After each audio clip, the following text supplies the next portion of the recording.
بیلاد تبصرے دیوار تجزیے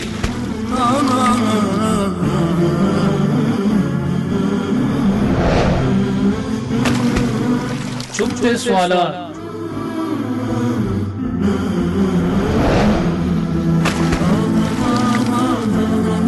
دل نشین جوابات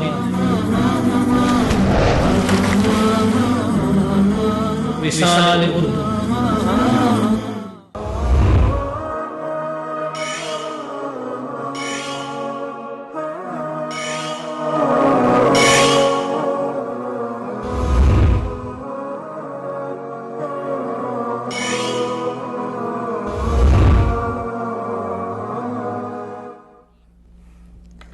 السلام علیکم ناظرین، پروگرام گہری نظر میں میں ہوں آپ کا میزبان عبداللہ عالمزیب۔ ناظرین، 9/11 کے بعد ایک بہانہ بنا کر جہاں عالمی اسلام کو نشانہ بنایا گیا، اس کے ساتھ ساتھ پاکستان بھی دہشت گردی کے افریت سے بری طرح متاثر ہوا۔ اس میں اگر ایک طرف دیکھا جائے تو اسلام اور پاکستان دشمنی عیاں نظر آتی ہے، دوسری طرف ہماری اپنی کچھ کوتاہیاں بحیثیت انسان، کچھ غلطیاں اور کچھ ناعاقبت اندیش ہمارے لیڈران اور کچھ اپنی ذمہ داری کا احساس کے نہ ہونے کی وجہ سے بھی آئے روز جب بھی کبھی پاکستان کے اوپر اچھے دن آنے لگتے ہیں، جب کہیں 2-4 دن خوشحالی کے گزرتے ہیں، امن کے گزرتے ہیں، تو اتنے میں ایک افسوسناک واقعہ رونما ہو جاتا ہے۔ حالیہ دنوں میں جہاں قوم پاکستان کو سی پیک منصوبے سے بہت ساری امیدیں وابستہ ہیں، اس کے ساتھ ساتھ کچھ ایسے واقعات رونما ہوئے کہ جس پر تبصرہ کرتے ہوئے بعض لوگ اسے اس منصوبے کو ناکام بنانے کی کوشش قرار دیتے ہیں، تو بعض اس کو فرقہ وارانہ دہشت گردی کا رنگ دیتے ہیں۔ لیکن یہ بھی خبر ایک خوشائند خبر ہے کہ دیر آیت درست آیت، عرصہ ہو گیا ہم دہشت گردی میں پس رہے ہیں، لیکن ہمارے حکمرانوں کو بھی تھوڑا سا ہوش آیا اور اس میں قابل تحسین کارکردگی ہے افواج پاکستان کی، قانون نافذ کرنے والے اداروں کی، جہاں انہوں نے ضرب عضب کے ذریعے اس دہشت گردی کو دبایا، اس میں کافی حد تک کمی آئی۔ ملک میں امن اور خوشحالی کا دورہ ہے اور انشاءاللہ مزید اس میں بہتری آئے گی۔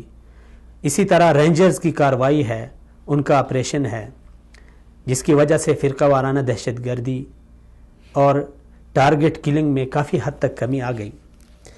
حکومتی اقدامات بھی کچھ قابل تحسین ہیں تو کچھ قابل غور ہیں۔ انہی اقدامات میں سے ایک ہے نیشنل ایکشن پلان، جسے حکومت نے بنایا تو بنا دیا، لیکن ابھی تک اس کے کوئی آثار کما حقہ نظر نہیں آ رہے۔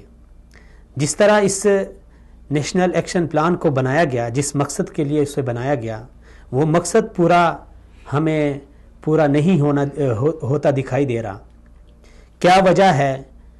سب سے پہلے تو آج ہم یہ جاننا چاہیں گے اپنے پروگرام میں کہ نیشنل ایکشن پلان کیا ہے، اسے کس مقصد کے لیے بنایا گیا، اس کو بنانے کے بعد بھی اسی طرح معاشرے میں قتل و غارت اور ٹارگٹ کلنگ کا بازار گرم ہے۔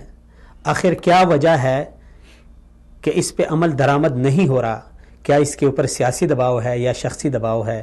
کیا اس کے اوپر بیرونی دباؤ ہے؟ ان تمام وجوہات اور ان تمام امور پہ بات کریں گے۔ اس کے ساتھ ساتھ ہم موضوع میں زیر بحث لائیں گے گوادر پورٹ، سی پیک کا عظیم منصوبہ اور اس سے خطے میں رونما ہونے والی تبدیلی، اسی طرح ہمارے خاص کر 3 شہر کراچی، گلگت بلتستان اور بلوچستان، صوبہ بلوچستان، اس کو حالیہ دنوں میں جس طریقے سے دہشت گردی کا نشانہ بنایا جا رہا ہے، جس طریقے سے یہاں فرقہ وارانہ قتل و غارت کا ایک بازار گرم ہے، اس کی کیا وجوہات ہیں، ان تمام امور پہ بات کریں گے۔ اس حوالے سے بات کرنے کے لیے میرے ساتھ تشریف فرما ہے میرے معزز مہمان جناب فردوس جمال صاحب۔ میں انہیں خوش آمدید کہتا ہوں، فردوس صاحب جو کہ سینئر تجزیہ کار ہیں۔ اسی طرح ہمارے ساتھ فون کال پہ مہمان ہوں گے بلوچستان، صوبہ بلوچستان کے سابق امیر جماعت اسلامی سے جن کا تعلق ہے مولانا عبد المتین اخونزادہ صاحب، اور اسی طرح ہمارے ساتھ ہوں گے نوجوان تجزیہ نگار جناب آصف خورشید صاحب، اور اسی طرح بلوچستان سے ہی ہوں گے ہمارے ساتھ سابق سیشن کورٹ کے صدر جناب ظہور احمد ایڈوکیٹ صاحب۔ میں تمام مہمانان گرامی کو خوش آمدید کہتا ہوں۔ تو سب سے پہلے ناظرین ہم جانتے ہیں کہ نیشنل ایکشن پلان کیا ہے، اس کی ضرورت کیوں محسوس ہوئی، اور نیشنل ایکشن پلان پر عمل کتنا ہو رہا ہے۔ تو جناب جمال صاحب آپ کیا کہیں گے اس حوالے سے؟ بسم اللہ والصلاۃ والسلام علی رسول اللہ، اما بعد۔ سب سے پہلے تو میں آپ کا شکریہ ادا کرنا چاہوں گا عبداللہ صاحب، کس اہم قومی ایشو پہ گفتگو کے لیے آپ نے مجھے موقع دیا۔ ہمیں تھوڑا پیچھے جانا پڑے گا۔ 9/11 ہوا، اور 9/11 کے بعد دنیا کی سیاست جو ہے وہ تبدیل ہوئی، پورے عالم کی دنیا کی سیاست تبدیل ہوئی، نئے مفاہیم آشنا ہوئے، ملکوں کی پالیسیاں جو ہے نئے خطوط پہ استوار ہوئی۔ پھر 9/11 کے بعد جو خطہ سب سے زیادہ متاثر ہوا وہ ہمارا ریجن تھا، جو کہ افغانستان کا اس سے براہ راست تعلق تھا۔ افغانستان متاثر ہوا، اور افغانستان کے متاثر ہونے کے ساتھ ہم متاثر ہوئے، اور افغانستان ایشیا کا دل تھا، اور دل کے متاثر ہونے سے جیسے اقبال نے کہا تھا رحمۃ اللہ علیہ، تو پاکستان براہ راست متاثر ہو گیا۔ اور 9/11 کے بعد سے لے کر اب تک پاکستان نے جو ہے نا بہت زیادہ قربانیاں دی، اور ہمارے 70,000 لوگ اس جنگ میں شہید ہوئے۔ افغانستان کی جنگ میں یا ہماری دہشت گردی کے خلاف بہرحال ہم جس جنگ کا حصہ بنے تمام دونوں ممالک، جی نہیں پاکستان کے صرف دونوں ممالک میں بات نہیں کر، دونوں ممالک مطلب 1,60,000 سے بھی زیادہ ہے، تو زیادہ ہو گئی، لیکن صرف پاکستان کے ابھی تک 70,000 لوگ شہید ہوئے، اور ہمارا جو 107 ارب ڈالر کا معاشی نقصان ہوا۔ ٹھیک ہے، تو یہ ایک صورتحال تھی کہ 9/11 کے بعد ہم متاثر ہوئے، بہت زیادہ متاثر ہوئے، اور اس موقع سے ہمارے جو دشمن تھے، ہمارے ہمسایہ ممالک تھے، انہوں نے بھرپور فائدہ اٹھایا۔ اور ہوا یہ کہ آپ کے ٹرائبل ایریا جو تھا، آپ کی کراچی اور اس کے بعد آپ کے بلوچستان میں حالات بہت زیادہ خراب ہوئے۔ جی ایسے ہی۔ تو ٹرائبل ایریا سے مطلب جو لوگ پاکستان کے محب وطن سمجھے جاتے تھے، جنہوں نے پاکستان کے لیے قربانیاں دی تھی، جو پاکستان کے محافظ تھے، بلالوس محبت کرتے تھے، ان میں کچھ ایلیمنٹس انہوں نے ہمارے جو ہمسایہ ممالک تھے انہوں نے اپنے داخل کیے، اور وہاں حالات خراب ہوئے، اور اس سے یہ ہوا کہ پورا پاکستان متاثر ہوا۔ ہمارے ہاں دہشت گردی کے واقعات ہوئے، ہمارے تعلیمی اداروں کے اندر دھماکے ہوئے، ٹھیک ہے نا، ہمارے تجارتی مراکز میں ہوئے، مسجدوں میں، مارکیٹوں میں، سکولز میں، ایون کہ آپ کے جیچوں تک مطلب محفوظ نہیں رہا۔ اچھا، اس کے بعد ہوا یہ کہ آپ کو یاد ہوگا 8 جون 2014 کو کراچی جناح انٹرنیشنل ہوائی اڈے پہ ایک خودکش حملہ ہوا، بہت بڑا خودکش حملہ، جس میں ہمارے تقریباً 21 لوگ شہید ہوئے۔ اس کی ذمہ داری ٹی ٹی پی نے قبول کر لی، اور ایک پورا ملک اس سے متاثر ہوا، غم و اندوہ کی کیفیت میں تھا، لوگ چاہ رہے تھے کہ فوج کو ایکشن کرے اس پہ۔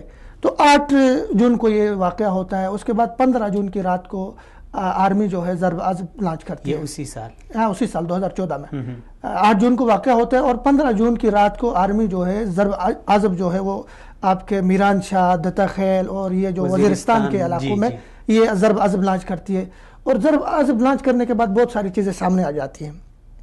فار ایگزامپل یہ کہ وہاں پہ جو لوگ تھے ان میں بیرونی عناصر اور بیرونی ہاتھ جو ہے وہ ایک نظر آتا ہے۔ پھر اس کے ساتھ ایک اور چیز جو وہاں پہ محسوس ہوتی ہے وہ یہ جو نظر آتی ہے کہ وہاں سے جو لوگ بھاگ رہے ہیں وہ یا تو افغانستان جا رہے ہیں، اور افغانستان میں انڈین جو قونصلیٹ ہے، قونصل خانے، وہ ان کو سپورٹ کر رہا ہے، ان کو محفوظ پناہ گاہیں، یا وہ بھاگ کے پاکستان کے شہری علاقوں میں آ رہے ہیں، اور شہری علاقوں میں ان کے لیے ہمدردی رکھنے والے یا ان کے لیے ہم سہولت کار موجود ہیں۔ ٹھیک ہے، تو یہ ایک صورتحال تھی۔ تو اس کو آرمی نے محسوس کیا کہ جن کو ہم مار رہے ہیں وہ مر رہے ہیں، لیکن جو بھاگ رہے ہیں وہ محفوظ پناہ گاہوں میں پہنچ رہے ہیں۔ افغانستان میں جا کے ہم کوئی کارروائی نہیں کر سکتے کیونکہ کچھ معاملات ایسے ملکوں کی سرحدوں کے، لیکن اپنے ملک کے اندر ہم کر سکتے ہیں۔ پھر جی اسی سال 2014 کو جو ہے نا 24 دسمبر 2014 کو نیشنل ایکشن پلان بنایا جاتا ہے۔ اور نیشنل ایکشن پلان کا بنیادی جو مقصد ہوتا ہے وہ یہی ہوتا ہے کہ ضرب عضب سے جو عناصر بچ کے آ رہے ہیں آپ کے شہری علاقوں میں، ٹھیک ہے نا، ان کو ختم کیا جائے اور ضرب عضب کو نتیجہ خیز بنانے کے لیے بطور سپورٹ جو ہے یعنی اس کے اوپر عمل درآمد کرنے کے لیے پھر نیشنل ایکشن پلان جو ہے وہ تقریباً کوئی اس کے 20 نکات پر مشتمل ہے. تو ان میں جو کہ آپ کے فوجی عدالتوں کا قیام ہے. دیکھیں المیہ ہے ہمارا کہ گزشتہ مطلب 15-16 سال میں، یہ 14-15 سال میں دہشت گردی کے اتنے واقعات ہو گئے، لیکن ہماری عدالتوں نے کسی ایک دہشت گرد کو سزائے موت نہیں سنائی. عدالتیں ڈیلیور نہیں کر رہی ہے. وہاں سے فوجی، آرمی ایجنسیاں، سیکیورٹی کے ادارے دہشت گردوں کو پکڑ کے عدالتوں میں لاتے ہیں، لیکن عدالتیں ان کو رہا کرتی ہیں. یہ ایک پرابلم تھی. تو بنیادی طور پر پہلا جو نیشنل ایکشن پلان کا جو پہلا وہ تھا ہمارے پاس نقطہ تھا یا پہلا یہ تھا، ہدف یہ تھا کہ فوجی عدالتوں کے قیام کے ذریعے جو ہے ان دہشت گردوں کو. اس میں فیصلہ یعنی کن لوگوں کا ہوگا جو اسی طرح ضرب عضب سے یا دیگر معاشرے کے دیگر مسائل کے فیصلے بھی ان عدالتوں میں؟ نہیں، دیکھیں ان عدالتوں میں بنیادی طور پہ ان لوگوں کا فیصلہ ہونا تھا جو دہشت گردی کی وارداتوں میں ملوث تھے، ملک کے خلاف دھماکوں میں ملوث تھے.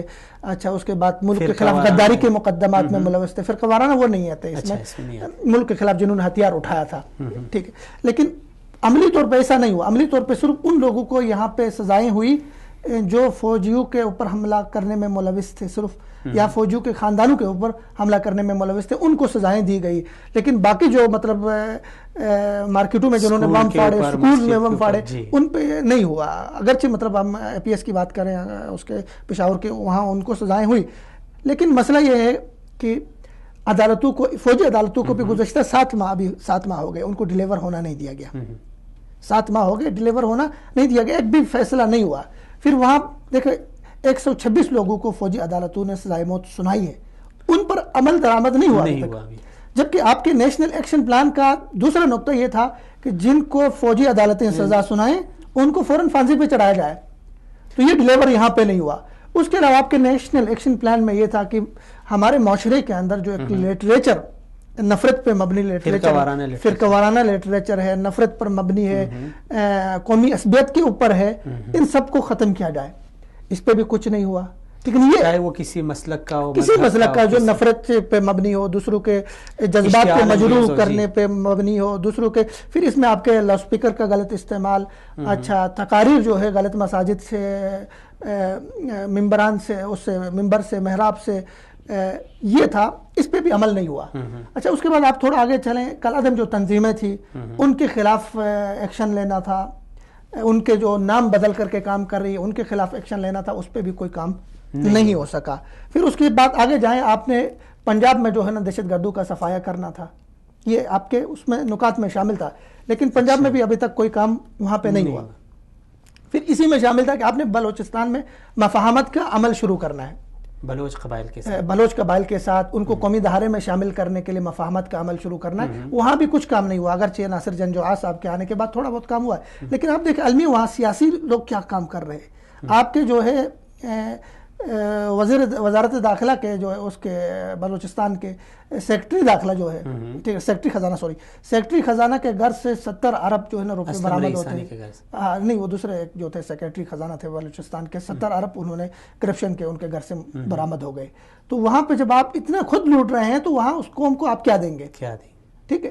اچھا، اس کے بعد آپ نے جو ہے نا کرمنل جسٹس سسٹم کو دوبارہ سے آپ نے اس کو سر نو اس کی تشکیل دینی تھی، اس پہ بھی آپ نے کچھ کام نہیں کیا. ٹھیک ہے. نیکٹا تھا ہمارا جی انسداد دہشت گردی کا، وہ دیکھیں المیہ یہ آپ نے 2014 میں کہا کہ بھائی نیکٹا کو آپ نے فعال کرنا ہے، لیکن المیہ یہ ہے کہ نیکٹا کو ابھی تک فعال نہیں کیا گیا. یہ نیکٹا بھی اسی نیشنل ایکشن پلان کا یہ قومی انسداد دہشت گردی کا، اس کی اب میں بات کرتا ہوں، تھوڑی سی اس پہ روشنی ڈالتا ہوں. نیکٹا کا یہ تھا کہ مطلب آپ نے اس کو فعال کر کے دہشت گردی کو ملک سے ختم کرنا تھا. ایک مستقل ادارہ تھا، اس کو نیشنل پلان میں اس کو دوبارہ سے متحرک کرنا، دوبارہ سے فعال کرنا شامل تھا. لیکن ایسا نہیں ہوا. نیکٹا نے مطالبہ کیا کہ بھائی ہمیں جو ہے نا 21 ارب روپے چاہیے کارروائیوں کے لیے. ان کا میزانیہ یہ تھا، ان کا جو ہے نا بجٹ یہ تھا کہ 21 ارب روپے چاہیے. ان کو آپ نے وہ 21 ارب کہا بھائی ہمارے پاس 21 ارب نہیں ہے. آپ ٹھیک ہے نا، اورنج ٹرین کے لیے آپ کے پاس 160 ارب روپے ہے، آپ کے پاس یہ 70 ارب کا آپ میٹرو بنا رہے ہیں، ٹھیک ہے نا، 300 ارب کا آپ کے پاس کسان پیکیج پہ آپ دے رہے ہیں، لیکن نیشنل سیکیورٹی کے اوپر آپ کا یہ حال ہے کہ اس سے یہ 21 ارب روپے 21 ارب آپ کے پاس نہیں، آپ نہیں دے رہے ہیں، وہاں دوسری جگہوں پہ آپ فوراً انویسٹ کر رہے ہیں. تو اس سے پتہ چلتا ہے کہ ہماری سیاسی جو حکومت ہے یا ہماری گورنمنٹ ہے وہ کتنی مخلص ہے سیکیورٹی کے اوپر، ملک کے ساتھ، قوم ملک کے ساتھ. اچھا اس کے علاوہ دیکھیں آپ نے کراچی کے، ہمارے پاس 3 کانفلکٹ زونز تھے. میں آپ شروع میں جب نیشنل ایکشن پلان آیا تو ہم نے پہلے ان 3 پہ ہم نے فوکس کرنا تھا. ایک ہمارا فاٹا تھا، دوسرا ہمارا بلوچستان تھا، اور تیسرا کراچی تھا. اب کراچی میں آپریشن شروع ہوا، الحمدللہ فاٹا میں بھی آپریشن شروع ہوا، بلوچستان میں بھی آپریشن شروع ہوا. فوج نے اپنا جو کام کرنا تھا وہ فوج نے کر لیا. ٹھیک ہے. اب نیشنل ایکشن پلان کے آپ کے 20 نکات میں سے 5 نکات ایسے ہیں جن میں کلی یا جزوی طور پہ آپ کہہ سکتے ہیں اس پر عمل ہو رہا ہے یا عمل ہوا ہے، اور وہ 5 نکات فوج سے متعلق ہیں. باقی جو 15 بجتے سول حکومت سے متعلق ہے اس پہ کوئی کام نہیں ہوا. ٹھیک ہے. اب رینجرز نے کراچی میں ماشاءاللہ ڈیلیور کیا. ٹھیک ہے. انہوں نے وہاں پہ کافی حد تک امن کو قائم کیا. پہلے کی صورتحال اب نہیں رہی. ٹھیک ہے نا. کراچی میں بہت اچھا ہوا وہاں پہ.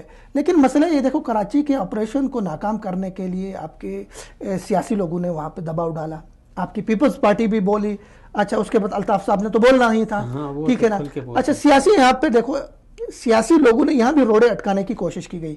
اب بلوچستان میں الحمدللہ بہت اچھا ماحول. اچھا تو یہاں پہ یہ سوال پیدا ہوتا ہے کہ یہ جو نیشنل ایکشن پلان ہے اس پہ عمل نہیں ہو رہا، تو اس کے اوپر سیاسی پارٹیوں کا دباؤ ہے؟ دیکھ اس پہ بہت زیادہ مطلب عناصر ہیں جو اس پہ مداخلت کر رہے ہیں نیشنل ایکشن پلان کے اوپر، اس کو کامیاب نہیں ہونے دیتے. دیکھیں سب سے پہلے تو یہ تھی بحیثیت قوم ہم سب کی ذمہ داری تھی، تمام اداروں کی ذمہ داری تھی کہ اس کو سپورٹ کریں، کیونکہ پوری قوم متاثر ہے اس سے. بالکل ایسے. ٹھیک ہے نا. آپ کے ٹھیک ہے نا مدارس تھے ان کو بھی سپورٹ کرنی چاہیے تھی. اچھا آپ کے علماء تھے ان کو بھی اس پہ کام کرنا چاہیے تھا. آپ کے کالجز یونیورسٹی تمام بحثیت قوم ہم سب کو اس پہ تعاون کرنا چاہیے تھا. لیکن مسئلہ یہ کہ اب ہمارا المیہ یہ کہ ہمارا المیہ کہہ لیں آپ کہ آپ کے لیے تو نیشنل ایکشن پلان ٹھیک ہے، میں یہ سمجھتا ہوں آپ کے لیے ٹھیک ہے، آپ کے خلاف اگر کارروائی کرتا ہے تو ٹھیک ہے، لیکن میرے اوپر جب کارروائی کرتے ہیں غلط ہو گیا. یہی آپ میرے فرقے سے میری پارٹی سے اگر کوئی شخص متاثر ہوتا ہے تو میں چیخوں گا چلاؤں گا غلط ہے، جو ظلم ہو رہا ہے زیادتی ہو رہی ہے. لیکن آپ کے اوپر اگر وہ ہاتھ ڈال رہے ہیں، آپ کے خلاف آپریشن ہو رہا ہے، میں اس کو اپریشیٹ کر رہا ہوں، سراہ رہا ہوں، بہت اچھا. ہمیں اس منافقت کو چھوڑنا ہوگا، اس منافقت کی روش کو ہمیں ترک کرنا ہوگا.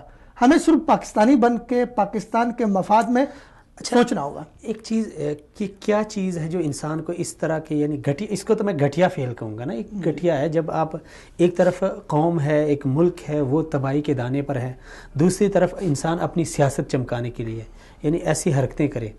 تو آپ کیا سمجھتے ہیں کہ جب اس طرح کی صورتحال ہے تو یہ ان کو کیا چیز مجبور کرتی ہے، اپنی سیاست یا اپنی دولت یا کیا چیز؟ دیکھیں جی یہاں پہ وہی مفادات ہیں اپنے، یعنی ذاتی مفادات ہے، سیاسی مفادات ہے. اب دیکھو پنجاب میں اگر آپریشن نہیں کر رہی ہے، ڈیلیور نہیں کر رہی، چونکہ پنجاب کا آپریشن، پنجاب میں آپریشن آپ کے جنوبی پنجاب میں بہت زیادہ مطلب کل عدم تنظیمیں اور بہت زیادہ ایلیمنٹس وہاں پہ گینگز ہیں وہاں پہ. تو وہاں پہ آپ اگر آپریشن نہیں کر رہے ہیں، یہ تو سول حکومت کا کام تھا کہ وہاں آپریشن آپ شروع کرنے دے دی. تو یہاں پہ سول حکومت جو ہے نا وہ آڑے آتی ہے، وہاں پہ آپریشن نہیں کرنے دیتی ہے. اس سے بہت سارے سوالات جنم لیتے ہیں بہت سارے دیگر جو صوبوں میں ہو کہ بھائی ہمارے ہاں تو آپریشن ہو رہی ہے لیکن آپ کے صوبے میں کیوں نہیں ہو رہی ہے. تو یہ ایک بہت بڑا المیہ ہے کہ مفادات ہے. لیکن بہت سارے کالعدم تنظیموں کے لوگوں کے ساتھ مفادات وابستہ ہوتے ہیں، سیاستدانوں کے، ان کا ووٹ بینک کالعدم تنظیموں میں بیرونی ہاتھ بھی میں ہوتا ہے. دیکھیں بیرونی ہاتھ تو ہم یہ کہہ سکتے ہیں کہ ہمارے ہاں جو بھی کچھ ہو رہا ہے، خاص کر ہمارے ہاں دہشت گردی کے جو واقعات ہو رہے ہیں، پاکستان کو جو ہے نا پاکستان کی سلامتی کو چیلنج کیا جا رہا ہے، بالواسطہ یہ بلا واسطہ تو ظاہر ہے باہر کے لوگ ایجنسیز ہیں، باہر کے ٹھیک ہے نا ایجنڈے ہیں، لیکن استعمال ہمارے ہی لوگ ہو رہے ہیں. کہیں سیاستدانوں کے روپ میں ہمارے لوگ استعمال ہو رہے ہیں، کہیں ٹھیک ہے نا ہمارے نوجوانوں کو ورگلا کے ان کو استعمال کیا جا رہا ہے، کبھی مذہبی جماعتوں کو استعمال کیا جا رہا ہے. اب دیکھیں آپ کے کراچی میں نیشنل ایکشن پلان کے تحت لوگ گرفتار ہوئے، فیصل رضا عابدی صاحب گرفتار ہوئے، ٹھیک ہے، اور ان کو کوئی پولیس نے گرفتار نہیں کیا ہے، ان کو سیکیورٹی ایجنسیز نے ان کے کال کو ٹریپ کیا ہے، ان کے فون کو ٹریس کیا ہے. ٹھیک ہے نا. کوئی ان کو بتا رہا ہے کہ بھائی کام ہو گیا، 2 بندے یا جتنے وہ تھے پٹیل پاڑا روڈ پہ 2 بندے مارے گئے، ٹھیک ہے نا، اس کو کام ہو گیا. ٹھیک. اب اس انفارمیشن کے اوپر وہ گرفتار ہوتے ہیں. اس کے بعد آپ کے کراچی کا وزیر اطلاعات آ کے کہتا ہے کہ بھائی کچھ مذہبی جماعت، ایک نام لے کے کہہ رہا ہے خاص بات کے، جس کے ایران کے ساتھ تعلقات ہیں، کہ یہ کراچی کے حالات خراب کرنے میں ملوث ہے. اب جو وہ آدمی عدالت میں پیشی ہوتی ہے اس کی، آپ پورے پاکستان میں بندہ پیپلز پارٹی کا ہے، دیکھیں سوچ دیکھیں بندہ پیپلز پارٹی کا ہے، اس کے لیے جو ہے نا جلوس، اس کے لیے مظاہرے وحدت المسلمین کر رہی ہے. میں نام لے رہا ہوں، مجھے کوئی مطلب پاکستان کی سیکیورٹی پہ جب بات آتی ہے تو ہمیں کھل کے بات کرنی چاہیے. وحدت المسلمین اس کے لیے آپ کے سکردو تک میں مظاہرے کر رہی ہے، آپ کے گلگت کو ڈوم کرنے کی بات ہو رہی ہے، کس کو لے کے؟ فیصل رضا عابدی کو لے کے، ٹھیک ہے نا. اب فیصل رضا عابدی علمی ایک اب ہم قوم کو خوشخبری ملی تھی کہ مطلب ایسے تمام ایلیمنٹس وہ چاہے اپنے اوپر آئے ہوں، جس ٹھیک ہے نا، کسی بھی جماعت سے تعلق ہو ان کا، کسی بھی سیاسی پارٹی سے تعلق ہو، مذہبی جماعت، اس کو بلا امتیاز اس کو اریسٹ کیا جائے، بالکل قانون. لیکن اب دیکھیں ابھی آج کی خبر ہے، ابھی تھوڑی دیر پہلے ہم نے سنی کہ مطلب ان کو جو ہے نا 50,000 ضمانت پہ اسے رہا کر دیا. ٹھیک ہے، اب دیکھیں کہ جو غریب لوگ پکڑے جاتے ہیں انہیں آپ پھانسی پہ چڑھاتے ہیں، ٹھیک ہے وہ دہشت گرد تھے، صحیح ہے، لیکن اس سے ایک میسج یہ جائے گا قوم کو، معاشرے کو، دنیا کو کہ بھائی آپ جن کی اونچی کرسی ہے، جن کی اونچی اڑان ہے، جن کے پیچھے لوگ، اب دیکھیں ان کو گرفتار کیا گیا فیصل رضا عابدی کو، ان کے پیچھے جی وزیر آپ کے جو ہے نا سابق وزیر داخلہ سندھ ذوالفقار مرزا کھڑا ہوتا ہے، آپ کی ڈپٹی اسپیکر سندھ کی شیلا رضا اس کے پیچھے کھڑی ہوتی ہے، ٹھیک ہے، اس کے پیچھے آپ کے جو ہے سندھ کے جو ہے نا وزیر اعلیٰ کھڑا ہوتے ہیں. تو مطلب آپ اگر ایک آدمی کو جو واقعی رینجرز نے ان کو اریسٹ کیا ہے، ثبوتوں کی بنیاد پر کیا ہے، آپ نیشنل ایکشن پلان کے اوپر جو لوگ اس کو نافذ کر رہے ہیں ان کے اوپر آپ دباؤ ڈال رہے ہیں، ان کے اوپر پریشر ڈال رہے ہیں، ان کو آپ کام کرنے نہیں دے رہے ہیں، تو پھر کیسے ملک میں امن ہوگا؟ مثلا یہ تو ایک المیہ ہے ہمارا کہ قانون نہیں ہے، اگر ہے تو وہ بھی مخصوص لوگوں کے لیے ہے، جو غریب طبقہ ہے، جو معاشرے میں اس طرح کے لوگ ہیں جو ایک بڑے مگرمچھ بنے ہوئے ہیں، ان کے لیے کوئی قانون نہیں ہے، نہ کوئی ضابطہ ہے. تو آپ کیا سمجھتے ہیں مثلا یہ عابدی صاحب ہیں، اگر یہ رہا ہو گئے تو یہ کل کو باز آئیں گے اپنی حرکتوں سے، اپنی کرتوتوں سے، یا یہ مزید جو ہے نا وہ طاقتور بن کے معاشرے میں؟ عابدی صاحب کے بارے میں ایک بات کہوں کہ بہت پہلے سے میں اس چیز کو محسوس کر رہا تھا کہ عابدی صاحب وہ پہلے فرد ہے جو بغیر داڑھی کے نیشنل چینلز پہ آ کے، ٹھیک ہے نا، داڑھی والے تو ویسے بدنام ہے ویسے بھی اور ہیں بھی کچھ عناصر، لیکن بغیر داڑھی کے نیشنل چینلز پہ آ کے پہلی دفعہ جس آدمی نے فرقہ واریت پھیلائی وہ عابدی صاحب ہے. ٹھیک، اچھا عابدی صاحب کا پھر دوسرا بڑا جرم یہ کہ آپ کے گلگت بلتستان میں الیکشن ہوتے ہیں، عابدی صاحب ٹھیک ہے نا ایسی پارٹی کے لیے جس کا وہ ہے بھی نہیں، پیپلز پارٹی نے تو اسے دور کر کے رکھا تھا، آصف زرداری کے قریب سے پیپلز پارٹی نے دور کر کے رکھا ہے، ایک مذہبی جماعت کی کمپین چلانے کے لیے وہ آپ کے گلگت بلتستان میں آتے ہیں، ٹھیک ہے، اور آپ کے پورے دیہی علاقوں میں جا کے مذہبی منافرت کے اوپر مبنی تقاریر کرتے ہیں جی، اور وہ ایک عجیب ایک ماحول بنا رہے ہیں. ٹھیک ہے، عابدی صاحب وہاں وہ کر رہے ہیں. اس کے بعد عابدی صاحب آپ دیکھ لیں ابھی جو گرفتار ہوئے، یہ چیزیں یہ ہمارے سیکیورٹی اداروں کو نظر نہیں آتی. ہمارے سیکیورٹی ادارے ایک حد تک مطلب وہ متاثر بھی ہو جاتے ہیں سیاسی دباؤ سے. وہ پہلے بھی ان کے اوپر، ان کے خلاف آپ کے جو پروپیگنڈا کر رہے ہیں، آپ کی حکومت ایون کی پروپیگنڈا کر رہی ہے، آپ کے چینلز ان کے اوپر پروپیگنڈا کر رہے ہیں، اور آپ کی یہاں پہ ایسی بہت ساری لابیاں ہیں جو ہماری فوج کے خلاف پروپیگنڈا کر رہی ہے، وہ تو ہے. اب دیکھیں عابدی صاحب کے گھر سے باقاعدہ ویپنز آپ کے G3 برآمد ہو گیا، اس کے بعد ممنوعہ بورڈز آپ اس کے گھر سے برآمد ہو گئے. اس کے بعد اسی کی نشاندہی پر کراچی سے مرزا یوسف علی گرفتار ہوتے ہیں، ٹھیک ہے، وحدت المسلمین کے جو تھے، اور ان کے اوپر نفرت انگیز تقریریں کرنے کا، اور اس کے بعد سب سے بڑا الزام ان کے اوپر جو تھا، اس کے چونکہ میڈیا پہ یہ چیزیں نہیں لائی گئی، مجھے نہیں سمجھ آتی کیوں نہیں لائی گئی، لیکن عابدی صاحب اور مرزا یوسف صاحب، امین شہیدی صاحب، راجہ ناصر شیرازی صاحب، اور اس کے بعد راجہ ناصر عباس صاحب، ان کے اوپر جو بنیادی اور بڑے الزامات وہ یہ ہیں کہ ان کے ایران کے ساتھ تعلقات ہیں، اور ایران ہمارے ہاں جو ہے نا دہشت گردی اور فرقہ وارانہ کارروائیوں میں ملوث ہے.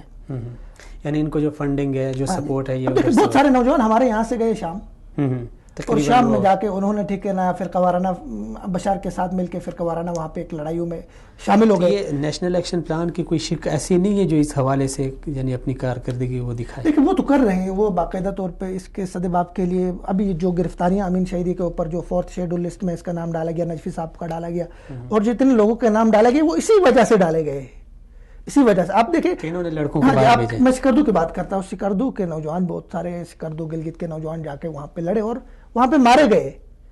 ٹھیک ہے، سعید مرتضیٰ اس کا نام رضوی تھے، ہمارے وہاں کے ایک لیڈر ہے، مر گئے، قوم پرست لیڈر تھے، ان کے بھانجے تھے عباس رضوی، حیدر رضوی کے بھانجے تھے، وہ وہاں پہ مارے گئے. اس پہ باقاعدہ آپ کے سوشل میڈیا میں اس کو ایک ہیرو کے طور پہ پیش کیا گیا کہ مطلب یہ جا کے وہاں مارا گیا. زینب آپ کے وہاں آپریٹ کر رہی ہے پورے آپ کے فاٹا وغیرہ میں, آپ کے ہزارہ وغیرہ میں, ان کے لوگ وہاں ڈال رہے. تو اب ظاہر ہے جو آپ ان کے لیے آپ دیکھیں المیہ ہے کہ ان لوگوں کو جو آپ کے گلگت بلتستان آپ کے ہزارہ سے جا کے وہاں پہ مارے گئے, شام میں مارے گئے, عراق میں مارے گئے, یمن میں مارے گئے, ان کو باقاعدہ فوجی اعزاز کے ساتھ ایران میں ان کی تدفین ہو گئی, فوجی اعزاز کے ساتھ. اب ظاہر ہے ہمارے ہاں جب دہشت گردی یہ فرقہ وارانہ جو تشدد تھا یا فرقہ وارانہ ایک لہر تھی وہ آئی تھی ہی ایران میں جو ایک انقلاب آیا تھا اس سے, اس کے بعد یہ ایک سلسلہ شروع ہو گیا فرقہ وارانہ, اور وہ لٹریچر بھی وہاں سے آ گیا تکفیر کے اوپر. تو یہ ایک سلسلہ شروع ہوا تھا, ابھی یہ سلسلہ پھر سے شروع ہو گیا ہے. تو یہ ایک بہت ہی تشویشناک صورتحال ہے. اس کو بہرحال میں سمجھتا ہوں کہ سیکیورٹی اداروں کو مزید اس پہ کام کرنی چاہیے, ٹھیک ہے, اس کی روک تھام کے لیے. تو عابدی صاحب کا یہ المیہ ہے. اور عابدی صاحب کے دیکھیں, عابدی صاحب کے رہائی جب میں دیکھ رہا تھا کہ رہائی کے لیے جو کمپین چلا رہے تھے اس میں سب سے زیادہ اس عنصر کا ذکر کیا جا رہا تھا کہ عابدی صاحب جی فوج کا ایک بیلوس ترجمان ہے جو فوج کی ڈیفنس کرتا ہے, فوج کا دفاع کرتا ہے میڈیا کے اوپر. حالانکہ دیکھیں آپ جب کراچی آپریشن ہوا ہے, کراچی آپریشن ہو گیا ہے, تو عابدی صاحب کا بیان ریکارڈ پہ ہے, انہوں نے باقاعدہ ٹی وی چینل پہ آ کے کہا ہے کہ یہ مہاجرین کے خلاف ہو رہا ہے, اردو بولنے والوں کے خلاف ہو رہا ہے. دیکھیں ایک عصبیت اور ایک مطلب نفرت کی فضا اس نے پیدا کرنے کی کوشش کی گئی. باقاعدہ رینجر کے خلاف اس کا یہ بیان ہے. پھر عابدی صاحب کو چھڑانے کے لیے الطاف صاحب میدان میں آ رہے ہیں, اور الطاف صاحب کا کیا بیک گراؤنڈ ہے اور الطاف صاحب کو کس نظر سے پاکستان میں دیکھا جا رہا ہے فوج کے حوالے سے. تو یہ چیزیں ہیں. تو یہ ایک چیز اور ہے یہاں پہ ایک سوال بنتا ہے کہ مثلا یہ جو لڑکے جا رہے ہیں پاکستان اور افغانستان سے ایران جاتے ہیں یا کہیں بھی جاتے ہیں ٹریننگ حاصل کرتے ہیں, مثلا اس کے حوالے سے کافی سارے انکشافات بھی ہوئے ہیں, گرفتاریاں بھی ہوئی ہے. جس طرح وہ ایس ایس پی ملیر راجہ عمر خطاب کی پریس کانفرنس سے ابھی چند دنوں پہلے ایک پریس کانفرنس ہوئی ہے جس میں کھلے عام یعنی میڈیا پریس کلب میں یہ بتایا گیا کہ یہ ان کو سپورٹ, ان کو پیسے, ان کو جو بھی وسائل ہے وہ ہمارے پڑوسی ملک سے مل رہے ہیں. تو آپ کیا سمجھتے ہیں کہ مثلا اس طرح کے نوجوان جو گلگت سے جائیں, سکردو سے جائیں, پاڑا چنار سے جائیں, یہ جا کے وہاں سے ٹریننگ حاصل کر کے واپس آ جائیں, تو یہ یہاں پہ ان کی کیا کارکردگی ہوگی؟ یعنی ایک معاشرے میں یہ کیا یعنی لوگوں کو پھول دیں گے یا لوگوں کو کیا کوئی اچھا؟ ظاہر ہے دیکھیں جب جو لوگ ایک مارکے سے آ جاتے ہیں لوٹ کے ایک مقتل سے واپس, وہاں پہ ظاہر ہے ذہنی تربیت ہو, ان کی ذہنی بھی تربیت ہوتی ہے, ان کے اندر نفرت کا بارود بھی بھرا جاتا ہے. وہ جب لوٹ کے آئیں گے ظاہر ہے اس کا اثر آپ کے معاشرے پہ پڑے گا, ٹھیک ہے. اگر وہ مطلب لوٹ کے نہیں بھی آتے ہیں, وہاں مارے جاتے ہیں, تو اس کا بھی اثر بالواسطہ آپ کے معاشرے پہ پڑے گا. نوجوانوں کی نئی ایک کھیپ تیار ہوگی, ٹھیک ہے نا, ان کے جو عزیز و اقارب وہاں جا کے مارے گئے ہیں یا ان کے جاننے والے دوست احباب, تو اس کے جو ہے اثر پھر معاشرے پہ پڑ جاتا ہے. اور اس کا اثر جب معاشرے پہ پڑے گا اس سے پھر فرقہ واریت خود بخود جو ہے نا آپ کے دیکھیں. یہ وزیر اعلیٰ گلگت بلتستان کا بیان ریکارڈ پر ہے. انہوں نے الیکشن جب ہوا تھے ہمارے گلگت بلتستان میں لاسٹ ٹائم, تو اس وقت ان کا بیان تھا نیشنل چینل کے اوپر کہ گلگت بلتستان میں 2.5 سے 3 کروڑ روپے انڈیا نے انویسٹ کیا, کہ یعنی یہاں پہ یعنی حالت خراب کرے گلگت بلتستان میں. اور ظاہر ہے انڈین کوئی مطلب آدمی گلگت بلتستان میں نہیں ہے, انڈین کوئی فرد نہیں ہے مطلب جو آ کے وہاں پہ یا ان کے کوئی وہ علاقہ نہیں لگ رہا یا کوئی یعنی, لیکن ظاہر ہے وہ کون لوگ کریں گے. ظاہر ہے انڈیا اور ایران کے جو تعلقات ہیں, مثالی تعلقات ہیں, چابہار میں جو محبتوں کے تبادلے ہو رہے ہیں, ٹھیک ہے نا. مودی صاحب نے نام لیا گلگت بلتستان کا, ابھی دیکھیں قومی ان کے جو بلوچستان کا نام لیا, شکریہ کا. تو اب وہ لوگ کہاں سے آتے ہیں؟ وہ ظاہر ہے ایران میں جا کے ٹرین ہوتے ہیں, وہ وہاں سے پھر ٹریننگ لے کے تربیت لے کے وہاں آ جاتے ہیں, پھر حالات خراب کرتے ہیں. میں یہ نہیں کہوں گا کہ گلگت بلتستان کے اندر جتنے لوگ ہیں تمام مطلب فرقوں کے لوگ محب وطن ہیں, اس میں کوئی شک نہیں. جتنے بھی فرقے ہمارے ہاں الحمدللہ محب وطن ہیں, لیکن یہ کچھ عناصر ہیں جن کو ہم بگڑے نوجوان کہتے ہیں, یا جو ایران کے ہاتھوں میں کھیل رہے ہیں یا انڈیا کے ہاتھوں میں کھیل رہے ہیں. ایسے عناصر ہیں, ان کی روک تھام اور ان کے تدارک کے لیے عملی طور پہ کچھ کرنے کی ضرورت ہے. اچھا, ابھی آپ دیکھ رہے ہیں ہمارا مثلا جس طرح میں نے شروع میں عرض کیا کہ جب بھی کہیں 2-4 دن امن کے خوشحالی کے گزرتے ہیں تو اچانک ایک افسوسناک واقعہ رونما ہوتا ہے. ابھی ہمارا یہ آ رہا ہے تقریباً 2-4 دن بعد ہمارا یہ سی پیک کا جو منصوبہ ہے اس کا افتتاح ہوگا. اس سے پہلے ہم نے دیکھا چند روز پہلے بلوچستان میں وکیلوں کے اوپر دھماکہ ہوا. اس کے بعد ہمارے جو پولیس آفیسر تھے وہ اچھے یعنی تقریباً بن چکے تھے, یعنی ایک حد تک پہنچ گئے تھے, اور ان کے اوپر اس طرح کا ایک دہشت گردانہ حملہ ہوا. تو آپ کیا سمجھتے ہیں کہ خاص کر یہ 2-3 شہروں کو یہ حالیہ دنوں میں اس کی صورتحال کچھ زیادہ ہی بگڑ رہی ہے؟ تو یہ وہی حسب سابق وہی دہشت گردی ہے یا پھر یہ سی پیک کا جو منصوبہ ہے اسے ناکام کرنے کے لیے بنانے کے لیے یہ سب کچھ ہو رہا ہے؟ دیکھیں جی، یہ تو واقعات کا تسلسل ہے، واقعات کا جو یہ اسی تسلسل کی اسی تسلسل کا حصہ ہے۔ بیچ میں آپ دیکھیں ہماری سیکیورٹی فورسز نے ایک ہم نیشنل ایکشن پلان کی جب بات کرتے تو ایک یہ بھی تھا کہ دہشت گردوں کا جو کمیونیکیشن سسٹم ہے، ان کا نیٹ ورک ہے، اس کو ختم کرنا یہ بھی نیشنل ایکشن پلان میں شامل تھا، اور یہ اس کے براہ راست فوج اس کو آپریٹ کر رہی تھی، اور اس کو انہوں نے الحمدللہ بہت حد تک اس کو ختم کیا، اور بہت حد تک آپ دیکھیں اتنے انٹیلیجنس کی تاریخ میں اتنی بڑی رینک کا جو ہے نا وہ آفیسر پکڑا جاتا ہے کلبھوشن یادو بلوچستان سے، اور وہ اکیلے نہیں پکڑا جاتا ہے، اس کے ساتھ اس کا پورا نیٹ ورک پکڑا جاتا ہے۔ اس سے پہلے عزیر بلوچ کو پکڑا، ہاں، اس سے پہلے کراچی میں عزیر بلوچ کو پکڑا گیا۔ ان کے جتنے مہرے ہیں جو ہمارے سی پیک کو ڈسٹرب کرنا چاہ رہے تھے وہ الحمدللہ ایک ایک ہو کے پکڑے جا رہے ہیں۔ اب ایسے میں کچھ لوگ ایسے ہیں، عناصر ہیں جو چھپ گئے تھے یا جو کہیں اپنے آپ کو انہوں نے روپوش کیا تھا، وہ بیچ میں نکلتے ہیں، ایک آدھ واقعہ ایسا ہو جاتا ہے، اس سے میں سمجھتا ہوں مایوس نہیں ہونا چاہیے، الحمدللہ سی پیک کامیاب ہوگا۔ آج صبح ایک خبر چلی تھی، ایک افواہ تھی یا کیا، ایک سنگر نیوز تھا پتہ نہیں، کہ سی پیک کا جو منصوبہ ہے وہاں پہ گاڑیاں جاتے ہوئے ان کے اوپر حملہ، تو یہ افواہیں بھی میرے خیال میں اسی بالکل۔ یہ دیکھیں آپ کو حیرت ہوگی کہ آپ کے بلوچستان کے لوگوں کے نام سے دہلی سے بیٹھ کے لوگ اکاؤنٹس چلا رہے ہیں سوشل میڈیا کے اوپر، وہ ایک پوری پروپیگنڈا مہم پری پلان کے تحت وہ باقاعدہ لانچ کر رہے ہیں۔ یہ اس طرح کی افواہیں ہوتی ہے تاکہ مطلب لوگوں کو کھڑا کیا جائے، لوگوں کو پروپیگنڈے کے ذریعے لوگوں کو متاثر کیا جائے۔ یہ ایک فورتھ جنریشن وار ہے۔ آپ میڈیا کے اوپر، اگر آپ کے پرنٹ میڈیا کے اوپر، پہلے تو یہ ہوتی تھی کہ آپ کے پرنٹ میڈیا یا الیکٹرانک میڈیا کے ادارے تھے، ان پہ براہ راست وہ ہوتی تھی، انویسٹمنٹ ہوتی تھی، پیسے لگایا جاتا تھا، باہر کے وہ ایجنسیز لگاتی تھی، باہر کے این جی اوز لگاتی تھی، پھر اپنے مفاد کے لیے۔ ابھی سوشل میڈیا نے یہ کام زیادہ آسان کیا ہے۔ آپ دہلی میں بیٹھیں، کولکتہ میں بیٹھیں، آپ ٹھیک ہے ہندوستان کے گوا میں بیٹھے، کسی بھی جگہ میں بیٹھ کے آپ ٹھیک ہے نا پاکستان کے نام سے، اسلام آباد کے کسی عبداللہ کے نام سے، کسی عبد الرحمن کے نام سے ایک اکاؤنٹ بنا کے ٹھیک ہے نا آپ بہت زیادہ پروپیگنڈا کر سکتے ہیں، لاکھوں لوگ آپ کو فالو کریں گے، آپ اس پروپیگنڈے سے بہت زیادہ لوگ متاثر ہوں گے۔ تو یہ ٹوٹلی اس طرح کی تو یہ ایک تو ہے مثلاً بیرونی ہاتھ ہے، مداخلت ہے، کچھ دشمن عناصر ہیں جنہیں کسی بھی صورت یہ نہیں کھٹکتا، یعنی ان کی آنکھوں میں کھٹکتا رہتا ہے یہ ہمارا پاکستان، اور پھر خاص کر اس طرح کے منصوبے۔ تو اس میں آپ کیا سمجھتے ہیں، مثلاً بلوچ رہنما یا بلوچ قبائل ہیں، گلگت کے ہیں یا فاٹا کے ہیں، یہاں پہ کچھ لوگ جو بندوق اٹھا لیتے ہیں، اس میں ہماری جو حکومت کی کارکردگی اس حوالے سے کیا ہے؟ آپ کیا سمجھتے ہیں کہ ایک یہاں سے بھی ایک کوتاہی ہے، تبھی جا کے ان کو موقع ملا ہے ان کو استعمال کرنے کا، ورنہ کہ اگر یہ اپنے لوگ خود ان کو سپورٹ کرتے، بلوچیوں کو، گلگتیوں کو، دیگر فاٹا کے قبائل کو، وزیرستانیوں کو، تو میرے خیال میں ان کو جانے کی ضرورت نہ ہوتی۔ دیکھیں کیا سمجھتے ہیں؟ میں یہ سمجھتا ہوں ہمیں الگ سے دیکھنا ہوگا۔ آپ بلوچستان کی آپ نے بات کی، ٹھیک ہے نا، اس کے بعد فاٹا کی بات کی۔ بلوچستان میں محرومیت شروع سے تھی، اس میں کوئی شک نہیں ہے، ہماری نااہلی ہے، ہمارے سیاستدانوں کی ٹھیک ہے نا ان کے جو ہے نا نااہلی ہے، اچھا اس کے بعد ان کی کرپشن اور یہ ساری چیزیں کہ بلوچستان کو ہم نے شروع سے نظر انداز کیا۔ بلوچستان سے آپ کے گیس نکلتی ہے، ان کو ٹھیک ہے نا ہم نے وہ محروم رکھا اور ہم نے اپنے علاقوں کو اس سے فائدہ پہنچایا۔ یہ تو ایک محرومی بلوچستان میں ہے، لیکن مسئلہ یہ ہے کہ بلوچستان کی اس محرومی میں جہاں ہمارے سیاستدانوں کا ہاتھ ہے، وہاں ان کے مقامی جو قبائل کے جو ہے سردار صاحبان ہیں، ٹھیک ہے نا، انہوں نے بھی اپنی قوم کو بہت محروم رکھا، ٹھیک ہے نا۔ اگر لوگ سکولز بنیں گے، کالجز بنیں گے، ٹھیک ہے نا، وہاں پہ ترقی ہوگی تو لوگ اس 21ویں صدی کے دور میں ان کی غلامی کے لیے کوئی تیار نہیں ہوگا۔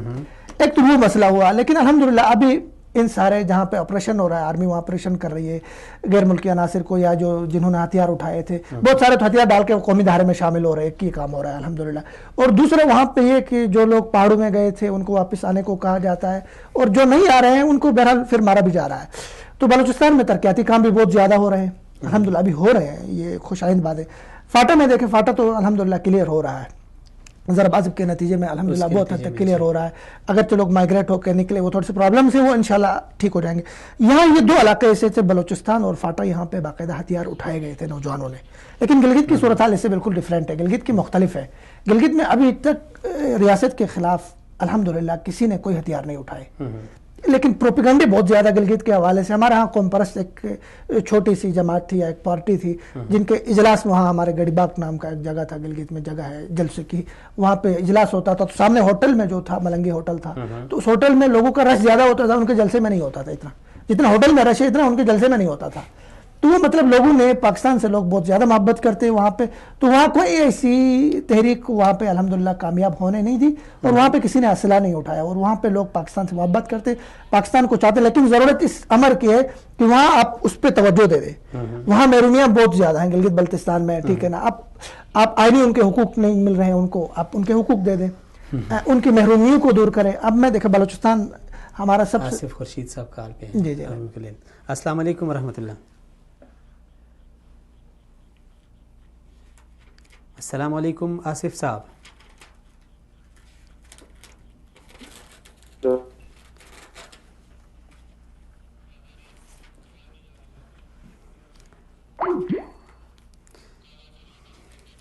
چلیں جی جمال صاحب بات جاری رکھیں اپنی. جی گلگت کی میں بات کر رہا تھا. گلگت کے حوالے سے یہ کہ گلگت میں کوئی تحریک ایسی نہیں ہے جو ملک کی سلامتی کے خلاف ہے, یا وہ وہاں پہ باہر کے جس طرح مودی کے, اس کو دیکھو مودی نے جب بیان دیا اس کے بعد ہمارے گلگت بلتستان کے کوچے کوچے میں لوگ نکلے, مودی کے خلاف احتجاج ہوا, بلوچستان میں بھی نکلا, ٹھیک ہے. ہمارے لوگوں نے اس کو مسترد کر دیا, بلکہ مودی نے ہمارے قومی جو جذبہ تھا, محبت تھا وطن سے, اس کو اور بڑھا دیا, اس کو جلا بخشی, ٹھیک ہے. جی السلام علیکم ورحمۃ اللہ. السلام علیکم آصف صاحب.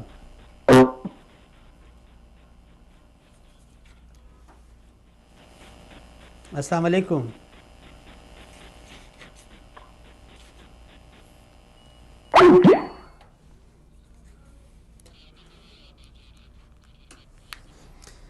چلیں یہ کوئی ٹیکنیکل مسئلہ ہے.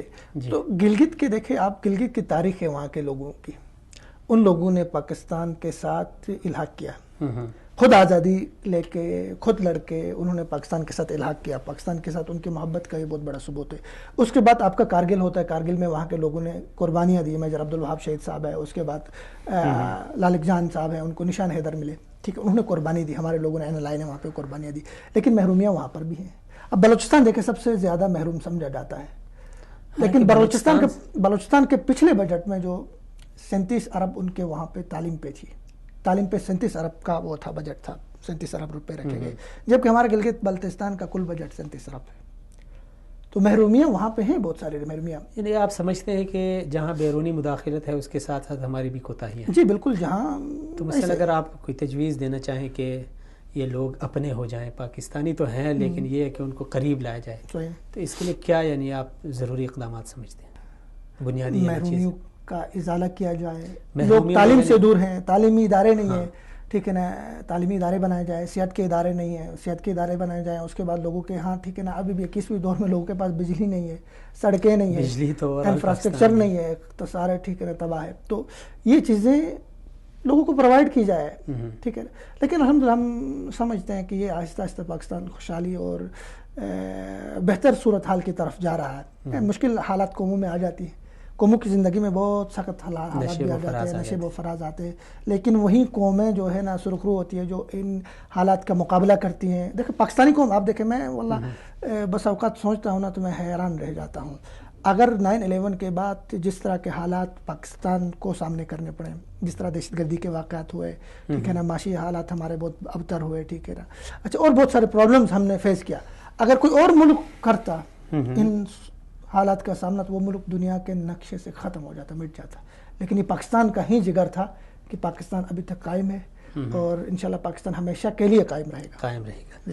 اچھا, تو ایک اور چیز ہے کہ ابھی جو سی پیک کا جو منصوبہ ہے, آپ کیا سمجھتے ہیں کہ بالخصوص بلوچستان اور پھر اس کے بعد عموماً پاکستان میں اسے کیا تبدیلی آئے گی؟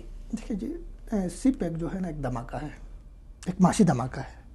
پاکستان نے ایک دھماکہ 98 میں کیا تھا, ٹھیک ہے نا, اس دھماکے بعد ایٹمی دھماکہ جو تھا ہمارا, ٹھیک ہے, تو اس دھماکے سے ہمارے بہت سارے جو دشمن تھے, ٹھیک ہے نا, وہ لرز اٹھے تھے. ان کے ہاں ایک خوف کا سما تھا, وہ بہت پریشان تھے, اور ان کی صورتحال دیدنی تھی. لیکن اس کے بعد جو پاکستان ابھی جو معاشی دھماکہ کر رہا ہے نا، صورتحال اب بھی ہوئی ہے. آپ دیکھ لیں سی پیک کے حوالے سے ہمارے بہت سارے تجزیہ نگار اور ہمارے بہت سارے سیاستدان بھی نہیں جانتے سی پیک کتنا بڑا گیم چینجر ہے. آپ دیکھ سی پیک سے پورے خطے کے جو ہے نا آپ کے 3 ارب لوگ جو ہے نا اس سے مستفید ہوں گے. سی پیک سے 3 ارب لوگ آپ کے اس پورے خطے میں سی پیک سے مستفید ہوں گے. 46 ارب ڈالر کا پاکستان کو جو ہے فائدہ ہوگا ابھی پہلے اس پہ کھیپ میں جو ہے نا 46 ارب ڈالر پہلے راؤنڈ میں. ہاں پہلے راؤنڈ میں.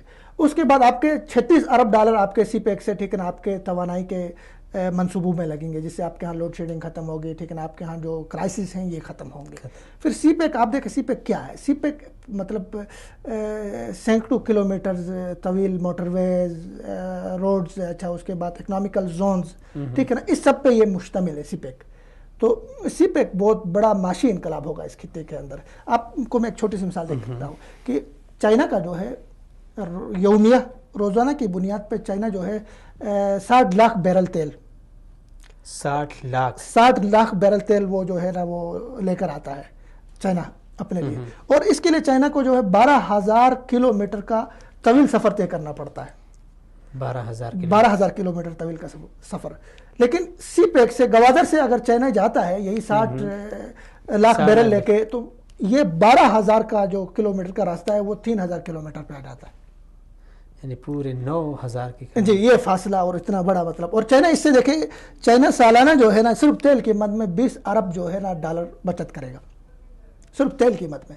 پھر پاکستان صرف تیل کی مد میں جو اس کو راہداری دے گا، پاکستان 5 ارب بچت کرے گا. اور 5 ارب بچت کرنے کا مطلب یہ ہے کہ آپ جو ہے نا اس 5 ارب سے آپ کے پختونخوا، خیبر پختونخوا، آپ کا بلوچستان اور آپ کا سندھ کا ٹوٹل بجٹ جو ہے نا صرف اس سے آپ اپنا ٹوٹل بجٹ وہ کور کر سکیں گے. پھر آپ دیکھیں ایک محتاط اندازے کے مطابق کوئی تقریباً 8 مطلب 80 لاکھ وہ ٹرک یہ کوئی ہر اس پہ مہینے کے اوپر یہ اس سے گزر جائیں گے، گوادر سے گزر جائیں گے. اور اس سے پاکستان کو 25 سے صرف مطلب وہ آپ جو ٹرک گزریں گے اس کے جو ہے نا ٹول آپ جو ٹیکس لیں گے، اس سے پاکستان کو 25 سے 20 ارب جو ہے نا وہ ڈالرز کا پاکستان کو فائدہ ہوگا. تو یہ ایک بہت بڑا معاشی انقلاب پاکستان میں آنے جا رہا ہے. الحمدللہ اس کو کامیاب کرنے کے لیے ہم سب کو مل کے دعائیں بھی کرنی چاہیے، اور من حیث القوم ہم سب کو اس سے کامیاب بنانے کے لیے کوشش کرنی چاہیے. دیکھیں ہمارا دشمن یہ جب شروع ہو گیا تھا، آپ کو یاد ہوگا عبداللہ محسود 2004 میں وہاں سے رہا ہو کے آئے امریکہ سے، تو سب سے پہلے اس نے گوادر کو ٹارگٹ کیا تھا، گوادر کو نشانہ بنایا گیا تھا. عبد المتین صاحب کال پہ ان کو لے. السلام علیکم ورحمۃ اللہ.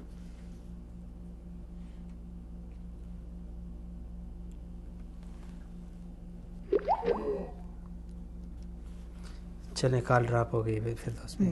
پھر دیکھیں گوادر کو اگر ہم تصویراتی لحاظ سے دیکھے جائے تو یہ خلیج فارس اور اپنے ابنائے ہرمز کے بالکل قریب پڑ جاتا ہے، جہاں سے دنیا کا جو ہے نا 40% ٹریڈ وہاں سے ہوتا ہے. ٹھیک ہے، خلیج فارس اور یہ ابنائے ہرمز سے 40% ٹریڈ ہوتا ہے. یہ اتنا قریب ہے اس کے ہمارا گوادر. پھر آپ دیکھیں دنیا کے جو ہے نا صرف 31% جو ہے وہ تجارت وہ وہاں ہو رہی ہے، یورپ میں ہو رہی ہے. باقی جتنی وہ تجارت ہو رہی ہے وہ آپ کے افریقی ممالک میں اور آپ کے جو ہے ایشیا کے اندر ہو رہی ہے. تو گوادر تو مطلب ایک بہت بڑا گیم چینجر ہے اور بہت بڑا معاشی انقلاب. آپ کیا سمجھتے ہیں کہ ابھی گوادر جہاں بہت سارے یعنی امریکہ بھی کے لیے بھی ایک چیلنج ہے، خاص کر چائنا کے ساتھ اس کی جو ابھی چل رہی ہے، پاکستان تو روز اول بھی سے انڈیا کی آنکھوں میں کھٹک رہا ہے، لیکن آپ کیا سمجھتے ہیں کہ امریکہ نے اپنے ساتھ بلکہ انڈیا نے اپنے ساتھ ایران اور افغانستان کا ایک گٹھ جوڑ بنایا ہوا ہے، تو آپ کیا سمجھتے ہیں کہ یہ کچھ اثر انداز ہوں گے اس کے اوپر؟ یعنی دیکھیں انہوں نے ابھی تک تو بھرپور کوشش کی ہے یعنی کامیابی نہیں ملی نظر انداز ہونے کی، لیکن الحمدللہ ابھی تک کامیاب نہیں ہوئے. تو انہوں نے متبادل طور پہ انہوں نے چابہار لایا انڈیا اور ایران میں مل کے، اور اس کے پیچھے ظاہر امریکہ بھی ہے. لیکن چابہار یہ کہ آپ چابہار کے اس کو دیکھیں وہ ٹوٹلی جو ہے نا 11 میٹر وہ اس کی وہ ہے گہرائی ہے. آپ کے روس دیکھو، روس وہاں سے، روس کے پاس 2 راستے تھے. روس یا تو آپ اپنا ٹریڈ وہاں سے کرتا چابہار سے کرتا یا آپ کے گوادر سے کرے گا. تو روس وہاں ان کی طرف نہیں جا رہا ہے، حالانکہ وہ بہت عرصے سے اس خطے میں امریکہ اپنا روس اور انڈیا ایران یہ اتحادی رہے، لیکن روس اس طرف نہیں جا رہا ہے کیونکہ روس کو اس میں کوئی اتنا بڑا وہ نہیں ہے. چابہار نہیں ہے، وہ 11 میٹر ٹوٹل اس کی گہرائی ہے اور وہ بہت رسک ہے، تو وہاں نہیں جا رہا ہے، اس طرف آئے گا روس بھی، ابھی مشقیں بھی ہو گئی ہے روس پاکستان کی، تو روس بھی یہاں آئے گا اور بھی ممالک پاکستان میں آئیں گے انشاءاللہ، تو یہ ایک انقلابی ایک وہ معاشی ایک انقلاب ہوگا.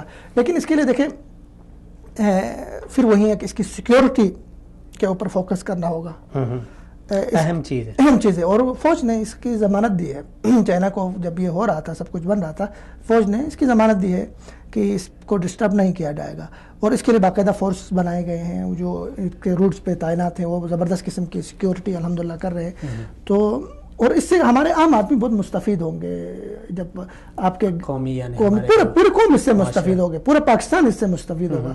پاکستان میں جب باہر ملکوں میں ہم دیکھتے ہیں کہ ہمارے پاکستانی جو ہے نا دھکے کھا رہے ہوتے ہیں جا کے باہر ملکوں میں نوکریوں کے لیے، ملازمتوں کے لیے، ٹھیک ہے نا، لوگوں کی غلامیاں کرنی پڑتی ہے. لیکن یہ سب کچھ جب پاکستان میں ہوگا تو انشاءاللہ آپ کو کہیں جانا نہیں پڑے گا، پاکستان میں ہی آپ کو نوکریوں کے مواقع ہوں گے، پاکستان میں ہی آپ ٹھیک ہے نا عزت کی 2 وقت کی روٹی کھا سکیں گے. پھر دیکھیں اس کو سی پیک کو اور نظر سے بھی دیکھا جاتا ہے. سی پیک 2018 میں پاکستان چائنا مل کے ایک سیٹلائٹ بھی لانچ کرنے جا رہے ہیں، چائنا اور پاکستان. اس کو بھی امریکہ یا دیگر جو ممالک ہیں وہ اس نظر سے بھی دیکھتے ہیں، سیکیورٹی ان کے لیے برداشت نہیں ہے. اچھا انڈیا کے لیے تو خاص کر یہ برداشت نہیں، انہوں نے تو اپنا پورا جو ہے نا زور لگایا کہ اس کو کس طرح ڈسٹرب کرنے ہیں سی پیک کو، لیکن الحمدللہ وہ ناکام ہوئے ہیں اس پہ اور انشاءاللہ ناکام ہوں گے. جی چلیں ناظرین، جس طرح جمال صاحب نے کہا کہ ہمیں فوجی قیادت کے ساتھ ایک قوم کی حیثیت سے ان کا ہم سفر بننا ہے اس کامیاب سفر میں انشاءاللہ، اور اس سفر کو ہم نے کامیاب بنانا ہے، اور انشاءاللہ اس جس طرح اقبال نے کہا تھا کہ ہر فرد ہے ملت کے مقدر کا ستارہ، ہمارے ہر فرد ہی اس ملک و ملت کی تقدیر انشاءاللہ اس منصوبے سے بدلے گی. ہمارے ملک میں بہت بڑا انقلاب آئے گا، معاشی انقلاب آئے گا، اور معاشرتی انقلاب آئے گا، اقتصادی انقلاب آئے گا. لیکن ضرورت اس امر کی ہے کہ ہم سب ایک ہو کر، متحد اور متفق ہو کر اپنی یعنی تعصب، فرقہ واریت، مسلکی، لسانی، قومی اور یہ تمام چیزیں، نسلی، یہ تمام تعصبات کو پس پشت ڈال کر، کیونکہ پاکستان ایک ایسا خطہ ہے جو بہت سارے ممالک کے یعنی آنکھوں میں کھٹک رہا ہے اور کسی کو یہ برداشت نہیں ہے، بلکہ اس کا وجود ہی ان کو برداشت نہیں ہے. تو چہ جائے کہ اس طرح کا ایک بہت بڑا منصوبہ پاکستان میں کامیاب ہو جائے، یہ تو ہرگز ان کے لیے قابل قبول نہیں ہے. اسی لیے خطرات منڈلا رہے ہیں ہمارے سروں کے اوپر، خطروں کے بادل گہرے ہوتے جا رہے ہیں.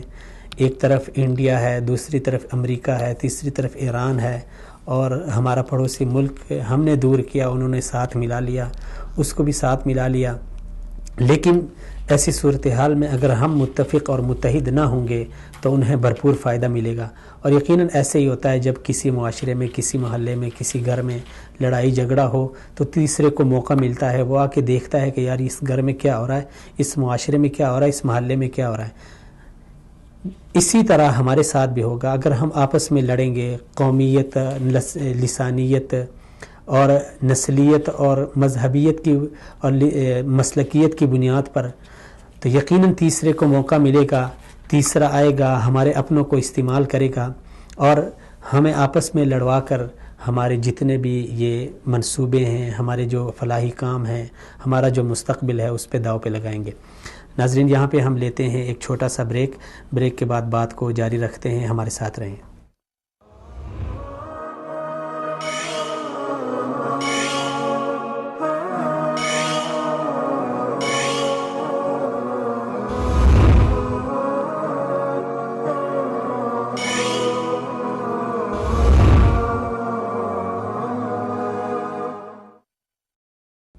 ویلکم بیک ناظرین، ایک بار پھر آپ کو خوش آمدید. بریک میں جانے سے پہلے ہم بات کر رہے تھے بہت ہی اہم موضوع پر. جمال صاحب کا بڑا ہی پیارا خوبصورت تجزیہ جاری تھا جس میں ہم نے بعض امور پہ بات کر لی، مثلا نیشنل ایکشن پلان، اور اس کے ساتھ ساتھ ہی ایک بہت بڑا اہم موضوع سی پیک کا منصوبہ ہے، اور پھر اوورآل ہم نے پاکستان کی جو صورتحال ہے، دہشت گردی کی جو کارروائیاں ہیں، اس حوالے سے بھی بات کی ہے. تو جس طرح میں شروع میں عرض کر چکا ہوں کہ ایک عرصے سے ملک پاکستان دہشت گردی کی زد میں ہے، اور پاکستانی دلیر قوم جو ایک عرصے سے اس دہشت گردی کا ڈٹ کر مقابلہ کر رہی ہے، اپنے فوج کے ساتھ شانہ بشانہ کھڑی ہے، اور کبھی بھی ان کے حوصلے پست نہیں ہوئے۔ ماؤں نے اپنے بچے شہید کرائے، اور بیویوں نے اپنے شوہر قربان کیے، بہنوں نے اپنے بھائیوں کی لاشیں اٹھائی، لیکن داد ہے اور سلام ہے اس قوم کی ہمت کو، اس کی عظمت کو، کہ جن کے حوصلے ابھی پست نہیں ہوئے، اور اب بھی وہ ایسے دہشت گردوں کے ساتھ نمٹنے کے لیے ہمہ وقت اپنے فوج کے ساتھ تیار ہیں۔ لیکن ایک سوال یہ بھی پیدا ہوتا ہے کہ یہ جو دہشت گردی چل رہی ہے، ایک عرصے سے ہم اس کی لپیٹ میں ہیں، اس کو کیسے ختم کیا جا سکتا ہے؟ تو ابھی جمال صاحب سے جانتے ہیں کہ کیا ان کے ذہن میں کوئی ایسی تجاویز ہیں، کوئی ایسا ایک لائحہ عمل ہے جس کی وجہ سے ہم اس دہشت گردی کے عفریت سے جان چھڑا سکیں؟ تو کیا کہتے ہیں جمال صاحب؟ دیکھیں جی، جیسے کہ آپ نے بات کی کہ قوم کا جذبہ قابل تعریف، بالکل، اور قوم کا جو حوصلہ ہے اسے ہم سلام پیش کرتے ہیں، اور پاک فوج کی جو قربانیاں ہیں وہ بھی قابل صد تعریف ہے۔ بالکل، لیکن دیکھیں ہمارا ایک قومی المیہ یہ ہے کہ ہم جو ہے نا زخم کا جو علاج کرنا چاہتے ہیں، چوٹ کا جو علاج کرتے ہیں، وہ برف کی ٹکور سے کرتے ہیں یا نمک سے، نمک سے کرتے ہیں۔ ہم لوگ کوئی پیش بندی نہیں کرتے، ہم ہمیشہ سانحات کے بعد جاگ جاتے ہیں۔ ایک سانحہ ہوتا ہے، جاگے، اور اس کے بعد بیان کیا ہوتا ہے ہمارا؟ جی دہشت گردی کی مذمت کرتے ہیں، دہشت گردی کو جڑ سے اکھیڑ پھینکیں گے، افسوس کا اظہار، اچھا جی افسوس کا اظہار، یہ دو تین دن سوگ منایا اور یہ کچھ مذمت وغیرہ چلی۔ بلکہ ہماری نیشنل اسمبلی ہے، قومی اسمبلی ہے، وہاں بھی اچکزئی سے میں ہمیشہ اختلاف کرتا ہوں، لیکن انہوں نے ایک پیارا جملہ بتایا، اس نے کہا کہ بھئی یہ نیشنل جو اسمبلی ہے یہ تو فاتح خوانی کے لیے رہ گئی، ابھی کوئی وہاں پہ کوئی حادثہ ہوتا ہے ہم بیٹھ کے قوم کے لیے ہم فیصلے کریں، کچھ سوچیں قوم کے فیوچر کے لیے، قوم کے مستقبل کے لیے۔ اب دہشت گردی کیسے ختم ہوگی؟ ابھی تک ہم لوگ دہشت گردی کی کسی تعریف پہ متفق نہیں ہو سکے۔ دہشت گردی کا کیا مفہوم ہے، دہشت گردی کی کیا تعریف ہے، دہشت گردی کسے کہتے ہیں، یہ ابھی تک ہم نے طے نہیں کیا۔ آپ کا ایک چینل بیٹھ کے دہشت گردی کا کوئی اور تعریف بتا رہا ہوگا، اچھا دوسرا چینل جن کو آپ دہشت گرد کہہ رہا ہے، پہلا والا چینل، دوسرا چینل ان کو ہیروز بنا کے پیش کرے گا۔ یہ ہمارے دہشت گردی کی یہ ایک اوورال، بلکہ دیکھا جائے ہر ملک المیہ دنیا پوری جب سے مطلب وار اینڈ ٹیرر پوری دنیا میں لڑی جا رہی ہے، ساری دنیا کا یہی ہے۔ انڈیا کے لیے وہ لوگ دہشت گرد ہیں جو کشمیر میں لڑ رہے ہیں، اور ہمارے وہ ہیروز ہیں۔ کشمیر میں جو لوگ لڑ رہے ہیں وہ دنیا میں فریڈم فائٹر ہیں ہمارے نزدیک، تو دہشت گردی کی تعریف ہمارے اور ان کے نزدیک ڈیفرنٹ ہے۔ ہمارے ہاں جو لوگ اپنے ملک کے لیے فلاحی کام کر رہے ہیں، اپنے ملک میں ان کا کوئی کیس کسی عدالت میں نہیں ہے، وہ ملک کے لیے قربانیاں دے رہے ہیں، آپ کے ہاں سیلاب آ رہا ہے، زلزلے آ رہے ہیں، وہ کھڑے ہو رہے ہیں، انہوں نے پاکستان میں کوئی غلط کام نہیں کیا، ٹھیک ہے، انڈیا ان کو دہشت گرد کہہ رہا ہے، تو وہ ہمارے نزدیک دہشت گرد نہیں ہے، پاکستانی ہے، ہمارے ہیروز ہیں وہ۔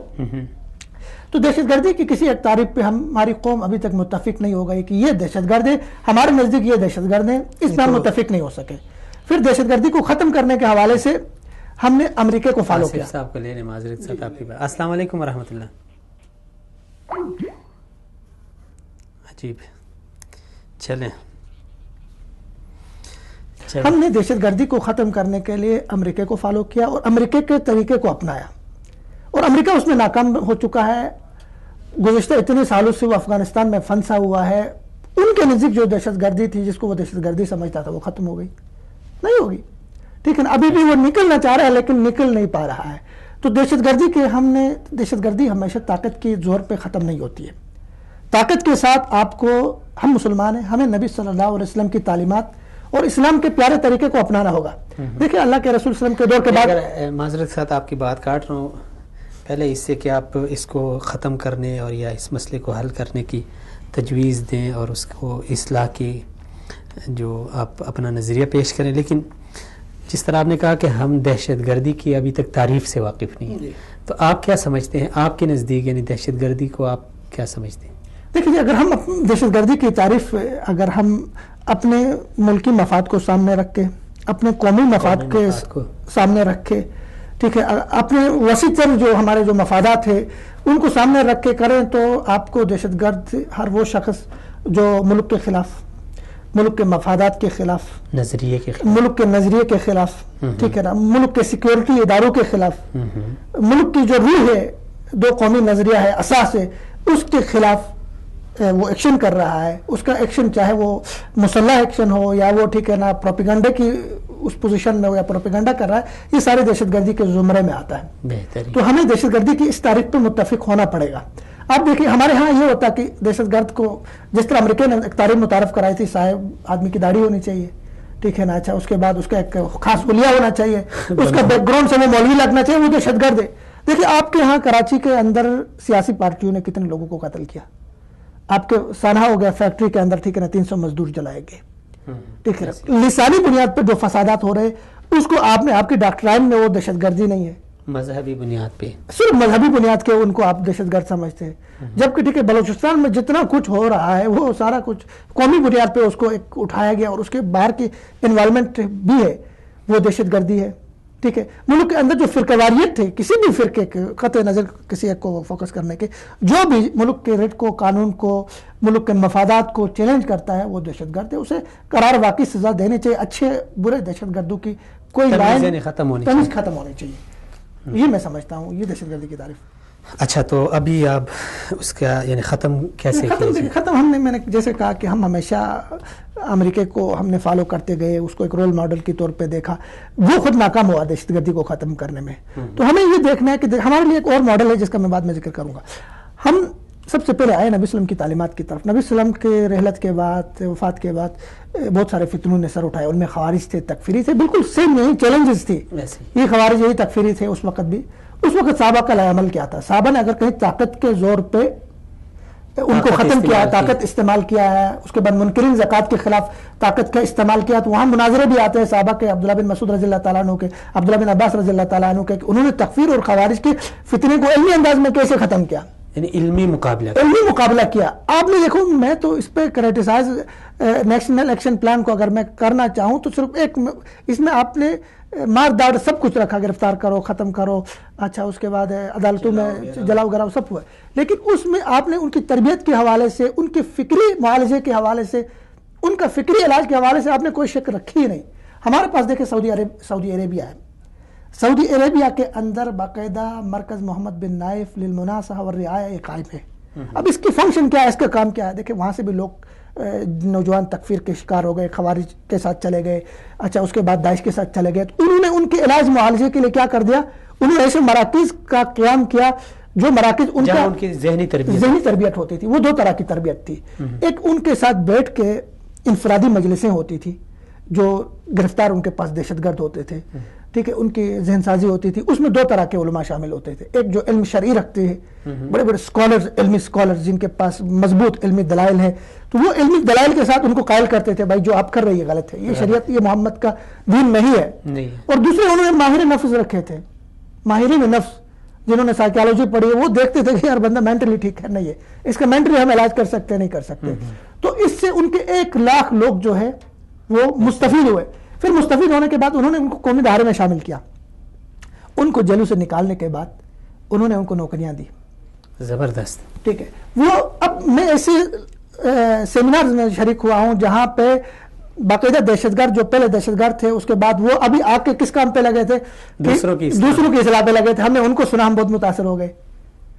تو یہ کام اگر ہم اس کو رول ماڈل کے طور پہ اس کو فالو کریں، ایک بہترین کام ہے. ہم لوگ کیا کرتے ہیں جی، جیل میں ان کو پکڑا، ٹھیک ہے، ان پہ تشدد کیا، ٹھیک ہے، ہمارا ایک وہ چونکہ انہوں نے لوگوں کو قتل کیا ہوتا ہے، پھر اس کے بعد اس کو نکالا کہیں پہ، ٹھیک ہے نا، پولیس مقابلے میں ان کو مار دیا. اس کا نقصان کیا ہوتا ہے کہ پیچھے دوسرے لوگ تیار ہو جاتے ہیں. وہ اس کو ٹھیک ہے نا موٹیویٹ کرنے کے لیے اپنے ساتھیوں کو، اپنے ہم خیال لوگوں کو موٹیویٹ کرنے کے لیے ان کو استعمال کرتے ہیں. آپ دیکھیں سعودی عرب میں سب سے زیادہ سعودی عرب تکفیر اور خوارج کے فتنے سے متاثر ہو گیا، لیکن علماء نے یہاں پہ سعودی عربیہ کے اندر اور مشائخ نے اس پہ بہت کردار ادا کیا. حرمین کے خطبے آپ اٹھا کے دیکھ لیں، اچھا علماء کا کردار دیکھ لیں. ہمارے ہاں دیکھیں یہ فتنہ تھا، تکفیر، TTP، خوارج، ایک فتنہ تھا. اس پہ علمی انداز میں کچھ کام ہوا ہی نہیں سرے سے، بہت تھوڑا، مطلب کچھ سب ناقدانہ کارروائی ہوئی. ناقدانہ کارروائی مطلب ہم نے کہا یہ ساری ذمہ داری فوج کی ہے, سیکورٹی اداروں کی ہے, علماء کی کوئی ذمہ داری نہیں. حالانکہ دیکھیں جو لوگ خودکش حملے کر رہے تھے, جو تکفیر کی طرف چلے گئے تھے, خوارج کے ساتھ چلے گئے تھے, ٹی ٹی پی کے ساتھ چلے گئے تھے, وہ نظریاتی بنیاد پہ گئے تھے. ایسے ہی ہے, یعنی ان کو نظریاتی ٹھیک ہے. ہمارے دیکھیں آپ اتنے بڑے بڑے علماء ہمارے پاکستان میں ماشاءاللہ سے ہے, لیکن افسوس کے ساتھ مجھے کہنا پڑتا ہے کہ خاطر خواہ انہوں نے کام نہیں کیا. ان کو چاہیے گا کہ وہ نوجوانوں کو ٹھیک ہے نا جو چلے گئے ہیں ان کو موٹیویٹ کرتے, ان کے لیے لیکچرز ہوتے, ان کے لیے دروس ہوتے, ان پر کتابیں اور لٹریچر لکھا جاتا. اس پہ بہت تھوڑا کام ہوا جو کہ نہ ہونے کے برابر ہے. اس پہ بہت کام ہونا چاہیے تھا, تو ان کی تربیت ہو جاتی, وہ بھی نہیں ہوا. اور دیکھیں سعودی عربیہ میں جو انہوں نے مراکز قائم کیے وزارت داخلہ کے تحت انہوں نے کیے. ہم بھی ایسے مراکز قائم کر سکتے تھے, ایسے علماء کو اٹھا سکتے تھے جن کو کم از کم وہ جو تکفیری لوگ ہیں کم از کم ان سے انسپائر ہیں یا ان کو کسی دور میں ان سے متاثر رہے ہیں. آپ اگر وہ موٹیویٹ کرتے ہیں ان کو تو اس کا بہت فائدہ ہوتا ہے. اس طرح ہمارے یونیورسٹیز کے اندر ہمارے جو پروفیسرز ہیں, ہمارے جو اسکالرز ہیں, انہوں نے بھی اس پہ کام نہیں کیا. تو اس کی وجہ سے دیکھیں ہمارے یونیورسٹیز سے بھی لوگ چلے گئے. یعنی آپ سمجھتے ہیں کہ صرف اس کا یہ حل نہیں ہے کہ ہم یعنی ان کے جیسا یعنی لائحہ عمل اختیار کریں, بندوق اٹھائیں, ان کو ماریں, ان کو پھانسیاں دیں. ذہنی اور فکری تربیت کی بھی ضرورت ہے. جی بالکل, ذہنی فکری تربیت, اور ہم مقابلہ اسی طرح کر سکتے ہیں. اس کے علاوہ کوئی بھی حل ہمارے پاس نہیں ہے. یعنی اگر ہم اسی طرح زور زبردستی استعمال کریں گے تو آپ کیا سمجھتے ہیں کہ اس سے مزید اس میں اضافہ مسائل پیدا ہوں گے. دیکھیں آپ کسی ایک آدمی کو مارتے ہیں, ٹھیک ہے, اچھا مارنے کے بعد اس کی فوٹیج بھی آپ میڈیا میں نشر کرتے ہیں. ایک آپ کا یہ مائنڈ ہوتا ہے ٹھیک ہے اس سے لوگ عبرت پکڑیں گے, ڈر جائیں گے. لیکن اس کے جس کو آپ نے مارا ہے اس کی فیملی پیچھے متاثر ہو گئی, اس کا بچہ ہے, اس کے رشتہ دار ہے, اس کے بھائی ہے, ان میں ایک انتقامی جذبہ پیدا ہوگا. کیا اچھا نہیں تھا کہ اس کو آپ نے مار گرانے کے بجائے, میں اس سے انکار نہیں کرتا ہوں کہ جو قرار واقعی سزا دینی چاہیے, لیکن میں یہ چاہتا ہوں ایک تجویز میری یہ کہ مطلب ایسے بہت سارے مواقع ایسے آتے ہیں کہ ہم ان کو موٹیویٹ کر کے ان کو اپنے ملک کے مفاد کے لیے قومی دھارے میں ان کو شامل کر سکتے تھے, ان کی ذہن سازی کر سکتے تھے, لیکن ہم نے وہ نہیں کیا. ہم صرف مطلب اس پہ فوکس کیا کہ ہم نے طاقت کا استعمال کرنا ہے. اور طاقت کا استعمال دنیا کی بڑی طاقتیں, آپ دیکھو نیٹو کے 28 ممالک وہاں پہ طاقت کا استعمال کر رہے ہیں, لیکن کوئی نتیجہ برآمد نہیں ہو رہا ہے. ٹھیک ہے نا, وہ چھوڑ کے جائیں گے پیچھے وہی طالبان کی حکومت ہوگی جن کو وہ ختم کرنے کے لیے آئے تھے. تو میں سمجھتا ہوں کہ ہمیں فکری طور پہ یہ اس کو کتنا غزو فکری, ایک فکری جنگ بھی ہے جو ہم اس وقت ہمارے ملکوں میں لڑی جا رہی ہے. اور اس کے بعد 4th جنریشن وار کا بھی آپ نے مقابلہ اسی طرح کرنا ہے. آپ ان افکار کو پروموٹ کریں. ہم نے اقبال کے اوپر بات کی پروگرام میں کل, تو اقبال کے نظریات کو آپ لے کر آئے. تاریخ بھی ہمیں یہی سبق دیتی ہے. مثلا جس طرح تاتاری آئے, انہوں نے بغداد میں کیا کچھ نہیں کیا اور خون کی ہولی کھیلی, اور اسی طرح انہوں نے انسانوں کے سروں کی کھوپڑیاں بنائی, تعمیر ان سے مینار تعمیر کرائے, لیکن پھر وہی تاتاری مغلوب ہو گئے اور مسلمان غالب ہو گئے. وہی بالکل دیکھیں نا, آپ نے بہت خوبصورت نقطہ اٹھایا. دیکھیں تاتاری مثال ہے ہمارے پاس, مثال بالکل. تاتاری جو آئے تھے وہاں پہ جنہوں نے بغداد کی اینٹ سے اینٹ بجائی, ٹھیک ہے نا, اس وقت مسلمانوں کی حالت وہی تھی. فکری طور پہ ہم نے وہاں پہ کچھ کام نہیں کیا, لیکن دیکھیں بعد میں مسلمانوں نے ان پہ کام کیا, اسلحہ نہیں اٹھایا, ان کی فکری تربیت کی, ان کی ذہن سازی کی, ان کو ایک نظریے پہ کھڑا کیا. وہی لوگ جو بغداد کی اینٹ سے اینٹ بجا رہے تھے وہ بغداد کے سپاہی بن کے, مسلمان فوجوں کے سپہ سالار بن کے, مسلمان فوجوں میں شامل ہو کے وہ اسلام کے لیے لڑ رہے تھے. یہ تو اسلام کی خوبی ہے, اور یہ اس پروپیگنڈا کی بھی نفی ہے جو کہتے ہیں اسلام تلوار کے زور پہ پھیلا ہے. ٹھیک ہے نا, تو ہم اس سوچ کو میں سمجھتا ہوں کہ آپ کے نیشنل ایکشن پلان کے اوپر ایک 20ویں نقطے کے ساتھ 21واں نقطہ آپ یہ رکھیں کہ آپ نے فکری طور پہ اور نظریاتی طور پہ نیشنل ایکشن پلان میں آپ کیا سمجھتے ہیں کہ میڈیا کے حوالے سے بھی کچھ اس طرح نکات ہیں, یعنی اس کی کوئی شکیں میڈیا سے بھی وابستہ ہیں یا نہیں؟ دیکھیں نیشنل ایکشن پلان کے تو 20 ہمارے پاس نکات تھے, اور ان میں سے میں نے جیسے پہلے بھی عرض کیا کہ ان میں سے کچھ لانگ ٹرم تھے اور کچھ اس کو جو ہے نا شارٹ ٹرم, اس میں آپ فوری طور پہ اس کے اوپر آپ نے عمل کر رہا تھا.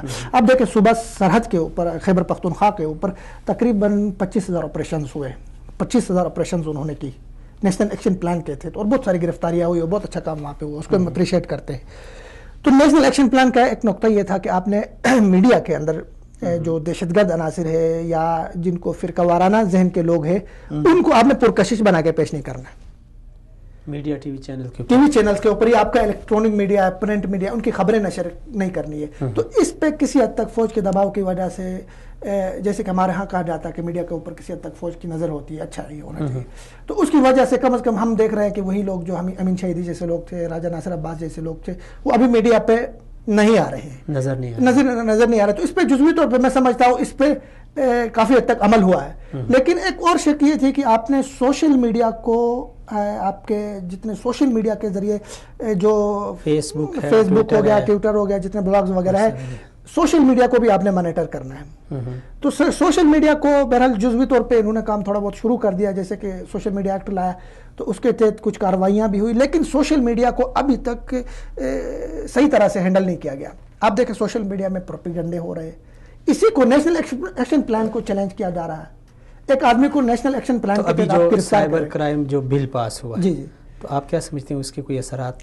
اس کے اثرات بہت تھوڑے، اس پہ مطلب ان کو مزید ورک کرنے کی ضرورت ہے، اور بہت ڈیپلی اور بہت باریک بینی کے ساتھ. دیکھیں بہت سارے ویب سائٹس تو ابھی کام نہیں کر رہی ہے، بند ہو گئی اس کرائم بل کے آنے کے بعد، سائبر کرائم بل آنے کے بعد.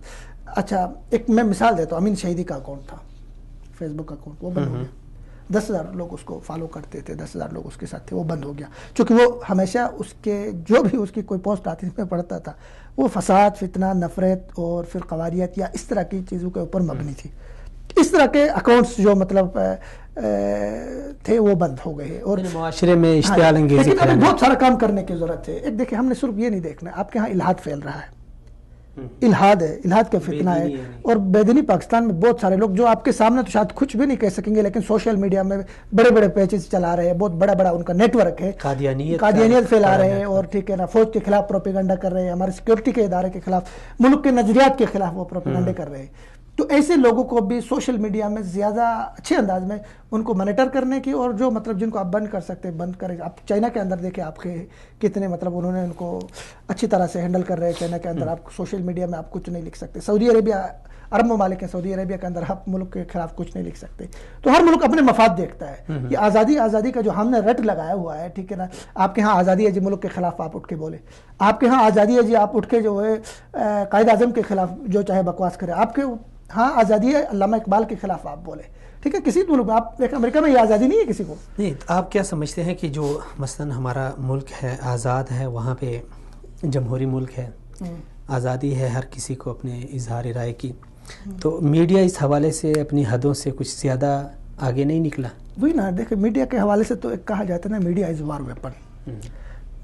یہ ایک ہتھیار ہوتا ہے جس سے قومیں جنگ لڑتی ہیں اس دور میں، ٹھیک ہے. ہم نے تو کہا ریاست کا چوتھا ستون ہے. تو آپ کا یہ ہتھیار بس اوقات ہمیں یہ محسوس ہوتا ہے ہمارے دشمنوں کے ہاتھوں میں، جو ہمارے خلاف لڑ رہا ہے، ہماری قوم کے خلاف لڑ رہا ہے، ہمارے نوجوان نسل کے خلاف لڑ رہا ہے، ہماری نظریاتی اساس کے خلاف لڑ رہا ہے. تو یہ ہے، اس کو مانیٹر کر کے، اس کو اچھی لائن ڈراپ کر کے دینا، اس کو اچھی اس پہ لگانا، یہ تو ہمارے ملک کی ریاست کی ذمہ داری ہے. لیکن یہ کہ ہمارا میڈیا چونکہ اتنا، دیکھیں اب چائے والے کا مسئلہ بنا، اس بیچارے کو اٹھا کے ٹھیک ہے نا کہاں سے، اب دیکھیں یہ ہمارے ذہنی انحطاط، ذہنی زوال اور ذہنی جو ہے نا ہماری میں کیا فکری غلامی، اور اب بیچارہ چائے بیچ رہا ہے، اپنا 2 وقت کی وہ گزارا کر رہا ہے. اس کے پہلا سوال جا کے وہ کیا کر رہی ہیں کہ بھائی آپ نے جو ہے نا فلموں میں آنا نہیں آنا، آپ نے ڈراموں میں آنا نہیں آنا ہے. وہ بیچارے کو صبح وہاں اپنے چائے کھانے میں تھا یا اس پہ چائے کے اس پہ ہوٹل پہ تھا، رات کو لا کے اس کو ٹی وی پہ کھڑا کر دیا اور کہتے ہیں جی آپ ماڈلنگ کریں گے، آپ ڈراموں میں کام کریں گے، آپ ایکٹر بنیں گے. میڈیا راتوں رات آدمی کو اٹھاتا ہے اور اٹھا کے غلط اقدار اور غلط چیزیں ہمارے ہاں پرموٹ ہو رہی ہے. آپ کے کلچر، آپ کی ثقافت. دیکھیں میں آپ کو ایک چھوٹی سی مثال دیتا ہوں. انڈیا میں اڑی اٹیک ہوا، ٹھیک ہے. اچھا اس کے بعد انہوں نے کیا کر دیا، ان کے سب سے زیادہ ہم جس کو کہتے ہیں یار بہت زیادہ روشن خیال ہے، انلائٹ اینڈ ماڈریشن، تو پتہ نہیں کیا کیا، آپ کی بالی ووڈ انڈسٹری، تو فلم انڈسٹری کو وہاں کے لوگوں نے پاکستانی سٹارز کو بین کیا، جو پاکستانی جا کے وہاں پہ کام کرتے تھے، ان کو تھے، سنگر تھے، سب کو کہا واپس کر دیا جی. اور ان کے اوپر وہاں کی جو دہشت گرد تنظیمیں تھیں انہوں نے حملے کی دھمکی دی اور یہ سارا کچھ ہو گیا. اب وہ اپنے میڈیا میں دیکھو، اپنے میڈیا میں وہ ان کا ایک میڈیا، ایک فیس ہے وہ، تو اس کے اوپر اتنی سختی کر دی کہ مطلب کوئی پاکستانی یہاں سے اس کا چہرہ نہیں دکھایا جائے گا، اگر دکھایا جائے گا تو اس پہ جرمانے ہوں گے، اس کو ہم جلائیں گے، وہ فلم چلنے نہیں دیں گے، یہ سارا کچھ. ادھر ہمارا یہ ہے کہ مطلب ہمارے لوگ جو فلم انڈسٹری چلا رہے ہیں یا آپ کے میڈیا کے اوپر بیٹھے کہتے جی انڈین ڈرامے بھی یہاں چلنے چاہیے، انڈین فلموں کے بغیر ہمارے سینما گھر جو ہے وہ بالکل ویران ہو جائیں گے. تو مطلب یہ ہم لوگوں کو یعنی سرحد پہ ایک طرف آپ سمجھتے ہیں کہ ہمارے فوجی شہید ہو رہے ہیں، انڈیا کے ساتھ ایک جنگ لڑ رہے ہیں، اور دوسری طرف اگر دیکھا جائے تو انڈین فلمیں ہمارے گھروں تک پہنچ گئی ہے کیبل کے ذریعے اور دوسرے نیٹ کے ذریعے یا جتنے بھی ہیں. جی وہی نا، ہم جب نظریاتی جنگ کی بات کر رہے ہیں، فکری جنگ کی بات کر رہے ہیں، تو یہ ساری چیزیں شامل ہیں. ایک قوم مطلب ہے کہ نظریاتی جنگ میں ہم بہت پیچھے ہیں، بہت پیچھے، اور ہمارے دشمن ہمارے خلاف بہت بڑا محاذ انہوں نے کھولا ہے. اور میں نے چونکہ ہم میڈیا پہ بات کر رہے ہیں تو ہمارا میڈیا جیسے کہ میں نے کہا کبھی ہمارے دشمن کا ہتھیار بن کے ہمارے خلاف استعمال ہو رہا ہے. اور وہ بھارتی فلمیں آپ کے ہاں آ رہی ہیں، آپ بھارتی ڈرامے آ رہے ہیں، جبکہ دوسری طرف جن کو ہم مطلب ایک رول ماڈل کے طور پہ پیش کرتے ہیں کہ جی بھارت میں فلموں میں دیکھو پاکستانی کام کر رہے ہیں، ان کی فلمیں ہم بچپن سے ہمارے لوگ دیکھتے آ رہے ہیں، تو وہ آپ کے اوپر پابندی لگا رہے ہیں. ان کو گوارا نہیں ہے کہ اپنی فلمیں بھی مطلب اس میں آپ کو مطلب ایک پاکستانی دیکھو، وہ کسی نے بڑا خوبصورت جملہ ان کے لیے کہا تھا کہ جو اسٹیٹ ایکٹر ہے، جس کو آپ اسٹیٹ ایکٹر کہتے ہیں، ان کے ہی بندے نے کہا تھا انڈیا کے، تو وہ آپ کی ٹیم وہاں پہ برداشت کی ٹیم مثلا وہ برداشت نہیں کرتی. اسٹیٹ ایکٹر کو آپ تو آنے نہیں دیتے، لیکن جو نان اسٹیٹ ایکٹر ہے ان کو آپ روک نہیں سکتے ہو. تو یہ ایک ان کی اچھا یہاں پہ بات ہماری چل رہی ہے نیشنل ایکشن پلان سے، تو اس کے ملحق ایک چیز میرے ذہن میں آ رہی ہے 4تھ شیڈول کے حوالے سے جو ایک لسٹ جاری ہوئی ہے. آپ کیا سمجھتے ہیں کہ اس سے لسٹ کی حقیقت کیا ہے، کیوں جاری ہوئی ہے، اور اس کے کیا نتائج ہوں گے؟ مثلا لسٹ میں جن لوگوں کے نام ہیں وہ کتنے مطلوب ہیں حکومت کو، اور کیا چاہتی ہے حکومت ان سے؟ دیکھیں جی، نیشنل ایکشن پلان جب لانچ کر دیا، اس کی کڑی ہے یہ. جی ہوا ہے کہ جب نیشنل ایکشن پلان کہتے تھے، لوگوں کو سرچ کیا گیا، کالعدم تنظیموں کو مانیٹر کیا گیا. اچھا اس کے بعد ان کو دیکھا گیا، ان کے باہر کے جو لنکس تھے وہ پرکھا گیا، تو پتہ چلا کہ بہت سارے افراد مشکوک ہیں. اب جو مشکوک افراد ہیں ان لوگوں کے اوپر انہوں نے کہا کہ یار ان لوگوں کی کڑی نگرانی کا ایک ہم قانون لے کر آتے ہیں. تو 4تھ شیڈول لسٹ انہوں نے لے کر آئے، اور اس میں انہوں نے پہلے طور نادرا نے جو 20,000 لوگوں کے شناختی کارڈ انہوں نے منسوخ کیے. ٹھیک ہے نا. اسی طرح 2000 سے زائد افراد کے 2000 شناختی کارڈ منسوخ کیے گئے. اور اسی طرح آپ کے اسٹیٹ بینک نے 2000 کے قریب لوگوں کے بینک اکاؤنٹس منجمد کر دیے. یہ 4تھ شیڈول لسٹ میں شامل تھے. اب جو 4تھ شیڈول لسٹ میں شامل ہے اس کا یہ ہوگا کہ وہ اپنے علاقے سے جب نکلے گا تو مقامی ایس ایس او کو، مقامی تھانے کو انفو کرے گا کہ جی میں وہاں پہ جا رہا ہوں. ٹھیک ہے نا. تو وہ ایک طرح کی نگرانی میں رہے گا ان کی. اچھا ایک تو یہ ہے. پھر دوسرا یہ کہ ان کے جو ہے نا باہر ملک وہ سفر نہیں کر سکے گا. تو اب شناختی کارڈ جس کا بلاک ہو گیا، ظاہر ہے اس کے اوپر تو کافی ساری چیزیں وہ ٹھیک ہے نا کسی تعلیمی ادارے میں جائے گا، پھر اس کو مسئلہ پیش آئے گا. مطلب ان کو کنٹرول کرنے کا ایک طریقہ ہے، یہ میں سمجھتا ہوں بہت اچھا ہے، اور اس پہ سختی سے عمل ہونا چاہیے. اب ایک نئی خبر ہم سن رہے ہیں کہ کچھ لوگوں کو اس 4تھ شیڈول لسٹ سے نکالنے کے لیے کوششیں کی جا رہی ہے. دباؤ حکومت پہ، وزارت داخلہ پہ دباؤ ہے کہ جی فلان صاحب بے گناہ تھے، اس کو ڈالا گیا، فلان صاحب بے گناہ تھے. اگر حکومت ایک دفعہ مطلب اس طرح کا نرم گوشہ اختیار کرے گی، چند لوگوں کو نکالے گی سیاسی دباؤ پہ، پھر تو بہت سارے لوگوں کو نکالنا پڑے گا اور یہ مذاق بن کے رہ جائے گا. تو ابھی یعنی اس کے اب نتائج کیا سمجھتے ہیں؟ مثلا یہ جو لوگ ابھی ان کو اسی طرح یعنی پابند کیا گیا، مثلا یہ سفر نہیں کر سکتے، ان کے بینک اکاؤنٹ نہیں چل سکتے، یہ زمین کی خرید و فروخت اس طرح کی چیزیں نہیں کر سکتے، تو اس کا نتیجہ کیا نکلے گا؟ ویسے دیکھیں نتیجہ تو یہ ہوگا کہ کوئی اسٹیٹ جب کوئی اپنا قانون بناتی ہے، اس پہ عمل درآمد کراتی ہے سختی کے ساتھ، تو ظاہر ہے اس کا وہ سارے قوانین ہم کیوں بناتے ہیں؟ اس لیے بناتے ہیں کہ ایک ہدف کو اچیو کرنے کے لیے، ملک میں امن و امان کی، امن و آشتی کی صورتحال کو بہتر کرنے کے لیے. تو میں سمجھتا ہوں یہ وقتی چیزیں ہیں. دیکھیں آپ کے اگر 4تھ شیڈول لسٹ میں اگر شامل ہے تو وہ پوری زندگی شامل نہیں رہے گا. اس کو مانیٹر کیا جائے گا، اس کو دیکھا جائے گا، اس کی حرکات، اس کی ایکٹیویٹیز، اس کی سرگرمیاں اگر مثبت ہیں تو اس کو باقاعدہ پھر نکالا جائے گا، خود بخود نکالا جائے گا. یہ آپشن موجود ہے، یہ آپشن موجود ہے. تو وہ ان کے لیے ایک موقع دیا جا رہا ہے کہ بھائی آپ اپنی اصلاح کریں. آپ کو ہم موقع دے رہے ہیں، ایک بہترین موقع ہے کہ آپ کہ اگر بیرونی ممالک کے ساتھ لنکس ہیں تو آپ ختم. ٹھیک ہے نا. آپ دہشت گردی کی کارروائیوں میں کہیں سہولت کار بن رہے ہیں تو بھائی ابھی سے اپنا قبلہ درست کریں. ٹھیک ہے. اگر آپ نہیں کریں گے تو پھر اس کے بعد پھر کھمبوں پہ لٹکانے کا، عدالتوں میں کھڑے ہو کے کٹہرے پہ لانے کا بھی آپشن موجود ہے. تو میں سمجھتا ہوں یہ وقتی طور پہ اچھا ہے، اور اس سے بہت سارے جو ہم دیکھ رہے ہیں ان کی لہجے تبدیل ہو گئے ہیں. بہت سارے جو بولتے تھے، چیختے تھے، چلاتے تھے، دھاڑتے تھے، نفرت پھیلا رہے تھے اور منہ سے جاگ نکال رہے تھے، ان کے لہجے تبدیل ہو گئے، نرم پڑ گئے. کیونکہ ان کو پتہ ہے کہ اگر اسی روش پہ چلے تو پھر معاف نہیں ہوگا. آہنی ہاتھوں سے نمٹا جائے گا. تو میں سمجھتا ہوں وقتی طور پہ یہ اچھا ہے، لیکن اس کے ساتھ ساتھ ہمیں جیسے میں نے کہا فکری اور نظریاتی طور پہ بھی تربیت کرنے کی ضرورت ہے اور لوگوں کی ذہن سازی کرنے کی بھی ضرورت ہے. بہترین. اچھا ابھی چلتے ہیں ذرا یہ سی پیک کے حوالے سے ایک میرا ذہن میں سوال ہے. ایک تو اوورال پاکستان کی جو صورتحال ہے خطے کی، اس میں بڑی تبدیلی آئے گی انشاءاللہ اور مثبت تبدیلی آئے گی. صحیح. لیکن آپ کیا سمجھتے ہیں کہ بلوچستان کے جو عوام ہے ان کی محرومی کسی حد تک اس سے دور ہو سکتی ہے؟ نہیں کسی حد تک نہیں. بلوچستان تو سب سے زیادہ مستفید ہوگا انشاءاللہ، اور بلوچستان کے لوگ بھی اس چیز کو محسوس کر رہے ہیں. مودی نے جب بیان دیا سی پیک کے خلاف اور بلوچستان کے بارے میں کہ یہاں کے لوگوں نے ہمیں انوائٹ کیا، ہمیں ہمارا شکریہ ادا کیا، تو بلوچستان میں باقاعدہ ریلیاں نکلی، جلسے جلوس ہو گئے اور ان کے خلاف مودی کے پتلے جلائے گئے، مودی کے خلاف نعرے بازی ہو گئی. تو بلوچستان تو سب سے زیادہ مستفید ہوگا انشاءاللہ، چونکہ گوادر بالواسطہ بلوچستان کے ساتھ وہ ہے. وہاں ترقیاتی کام ہوں گے بلوچستان میں، ٹھیک ہے نا. وہاں پہ اکنامک زون بنیں گے بلوچستان میں، صنعتی وہ لگیں گے بلوچستان کے اوپر. تو بلوچستان کے لوگ تو انشاءاللہ سب سے زیادہ مستفید ہوں گے. اور ساتھ میں دیکھ رہا ہوں کہ مطلب جب سے سی پیک کی سرگرمیاں تھوڑی سی بڑھ گئی ہے، میڈیا کے اوپر بھی آ رہا ہے، بلوچستان والے اس کو دیکھ رہے ہیں گوادر وغیرہ کو، تو دیکھیں جو لوگ پہاڑوں پہ چلے گئے تھے وہ واپس آ رہے ہیں، وہ قومی دھارے میں شامل ہو رہے ہیں، وہ لوگ ہتھیار پھینک رہے ہیں. تو یہ ایک میرے سمجھتا ہوں بہت اچھی پیش رفت ہے. اور بلوچستان میں انشاءاللہ ایک وقت ایسا آئے گا کہ وہاں ان کی محرومیاں ختم ہوں گی. وہاں لوگ جو تعلیم سے دور ہیں، ٹھیک ہے نا، تعلیمی ادارے بنیں گے، اور ابھی بھی بہت انویسٹمنٹ وہاں پہ ہو رہی تعلیمی اداروں کے اوپر، تعلیمی ادارے بن رہے ہیں. اچھا اس کے علاوہ صحت کے مراکز بنیں گے. لوگوں کو جب روزگار ملے گا، دیکھیں دہشت گردی ہمیشہ کس معاشرے میں دہشت گردی کو ختم کرنے کے لیے آپ نے لوگوں کو روزگار دینا ہے، لوگوں کے غربت کا آپ نے خاتمہ کرنا ہے، لوگوں کو ٹھیک ہے نا امن دینا ہے آپ نے. جہاں امن ہوگا، غربت کا خاتمہ ہوگا، لوگوں کا روزگار ہوگا، اچھا ان کو 2 وقت کی روٹی میسر ہوگی، تو وہاں پھر دہشت گردی یہ چیزیں آپ دیکھیں مغربی ممالک، بہت سارے مغربی آپ ممالک سمجھتے ہیں کہ زیادہ تر لوگ جو ہتھیار اٹھا رہے ہیں یہ کسی مجبوری کی بنا پر؟ مجبوری کچھ کو دیکھیں بہت سارے ہم نے کہا کہ باہر کی ایجنسیاں انوالومنٹ کرتی ہیں، یہاں پہ اپنا فنڈ دیتی ہیں. آپ کے Indian security advisor Ajit Doval, ان کی تقریر نیٹ پہ موجود ہے، تو وہ کیا کہتا ہے کہ مطلب اگر طالبان کوئی دوسرا ملک ہمارے خلاف استعمال کرتے ہیں تو اس کا ڈبل فنڈ لے کے آپ ان کو اسی ملک کے خلاف استعمال کریں.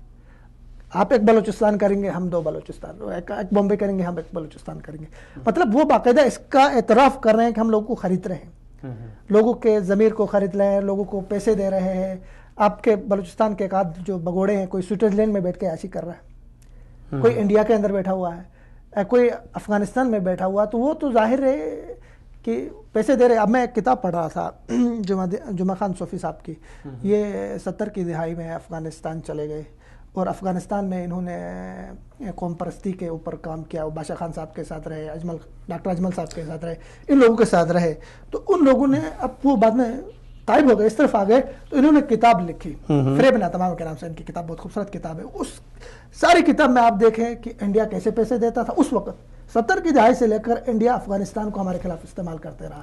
تو بنیادی نقطہ میرا کہنا کہ مطلب کس طرح لوگوں کو جب غربت ہوتی ہے لوگوں کی، 30 سے تقریباً 40 جو قونصل خانے بنائے ہیں انہوں نے ہماری مغربی سرحد کے اوپر افغانستان. آپ کیا سمجھتے ہیں کہ اس کی بھی بنیادی یہی وجہ ہے؟ بنیاد دیکھیں لوگوں کو، آپ دیکھیں اتنے لوگ تو میرے انڈیا کے لیے، دیکھو انڈیا کے لیے اگر کوئی لڑ رہا ہے، استعمال ہو رہا ہے، وہ فی سبیل اللہ تو نہیں ہو رہا ہے ایسے، ٹھیک ہے. لوگوں کی مجبوریاں ہیں، لوگوں کے ہاں غربت ہے، تو گئے جی ان کے ساتھ. ایک تو ان کا ذہن پاکستانی پہلے متنفر ہے، اس کے بعد کہیں اس کو روزگار مل رہا ہے، پیسہ مل رہا ہے، عیش و عشرت اس کی لائف میں آ رہی ہے، تو اس نے کہا چلو جی میں یہ کام کر رہا ہوں. تو ان کے جو لیڈرز تھے دہشت گردوں کے یا ہمارے ہاں جو تخریب کاروں کے، ان لوگوں کو بہت خوبصورت لائف انہوں نے دے دیا وہاں پہ، ٹھیک ہے نا. شراب، کباب، شباب سب کچھ اویلیبل ہو گیا، تو ظاہر ہے پھر وہی پیسہ ہے. تو اس لیے آپ بلوچستان کو پرامن بلوچستان دیکھنا چاہتے ہیں. صرف بلوچستان کی ہی میں بات نہیں کر رہا ہوں، آپ گلگت بلتستان ہے، آپ کا فاٹا ہے، اور دیگر جتنے ہیں، آپ وہاں پہ ترقیاتی کام کریں. آپ وہاں پہ لوگوں کی محرومی میں انڈیا کی ایک بات آپ کو کروں. انڈیا دیکھیں، آپ کے انڈیا کے اندر انڈیا کی جو ان کی سیاست ہے کتنی گہری ہے کہ وہ آپ کے دلی کے اندر یہ ہے کہ مسلمان فٹ پاتھ پہ سو رہے ہیں، غربت کی زندگی گزار رہے ہیں، مسلمانوں کی کوئی پرسان حال وہاں نہیں ہے. لیکن ان کے بارڈرز جو ہیں، ان کے بارڈرز ایریا میں جو مسلمان رہ رہے ہیں، آپ کے کشمیر کے ساتھ جو بارڈرز لگتی ہیں، آپ کے جموں کے ساتھ جو بارڈرز لگتی ہیں، اس میں مسلمانوں کو انہوں نے ہر طرح کی کوشش کی کہ سہولت دے دے تاکہ وہ دوسرے ملک کے لیے استعمال نہیں ہو.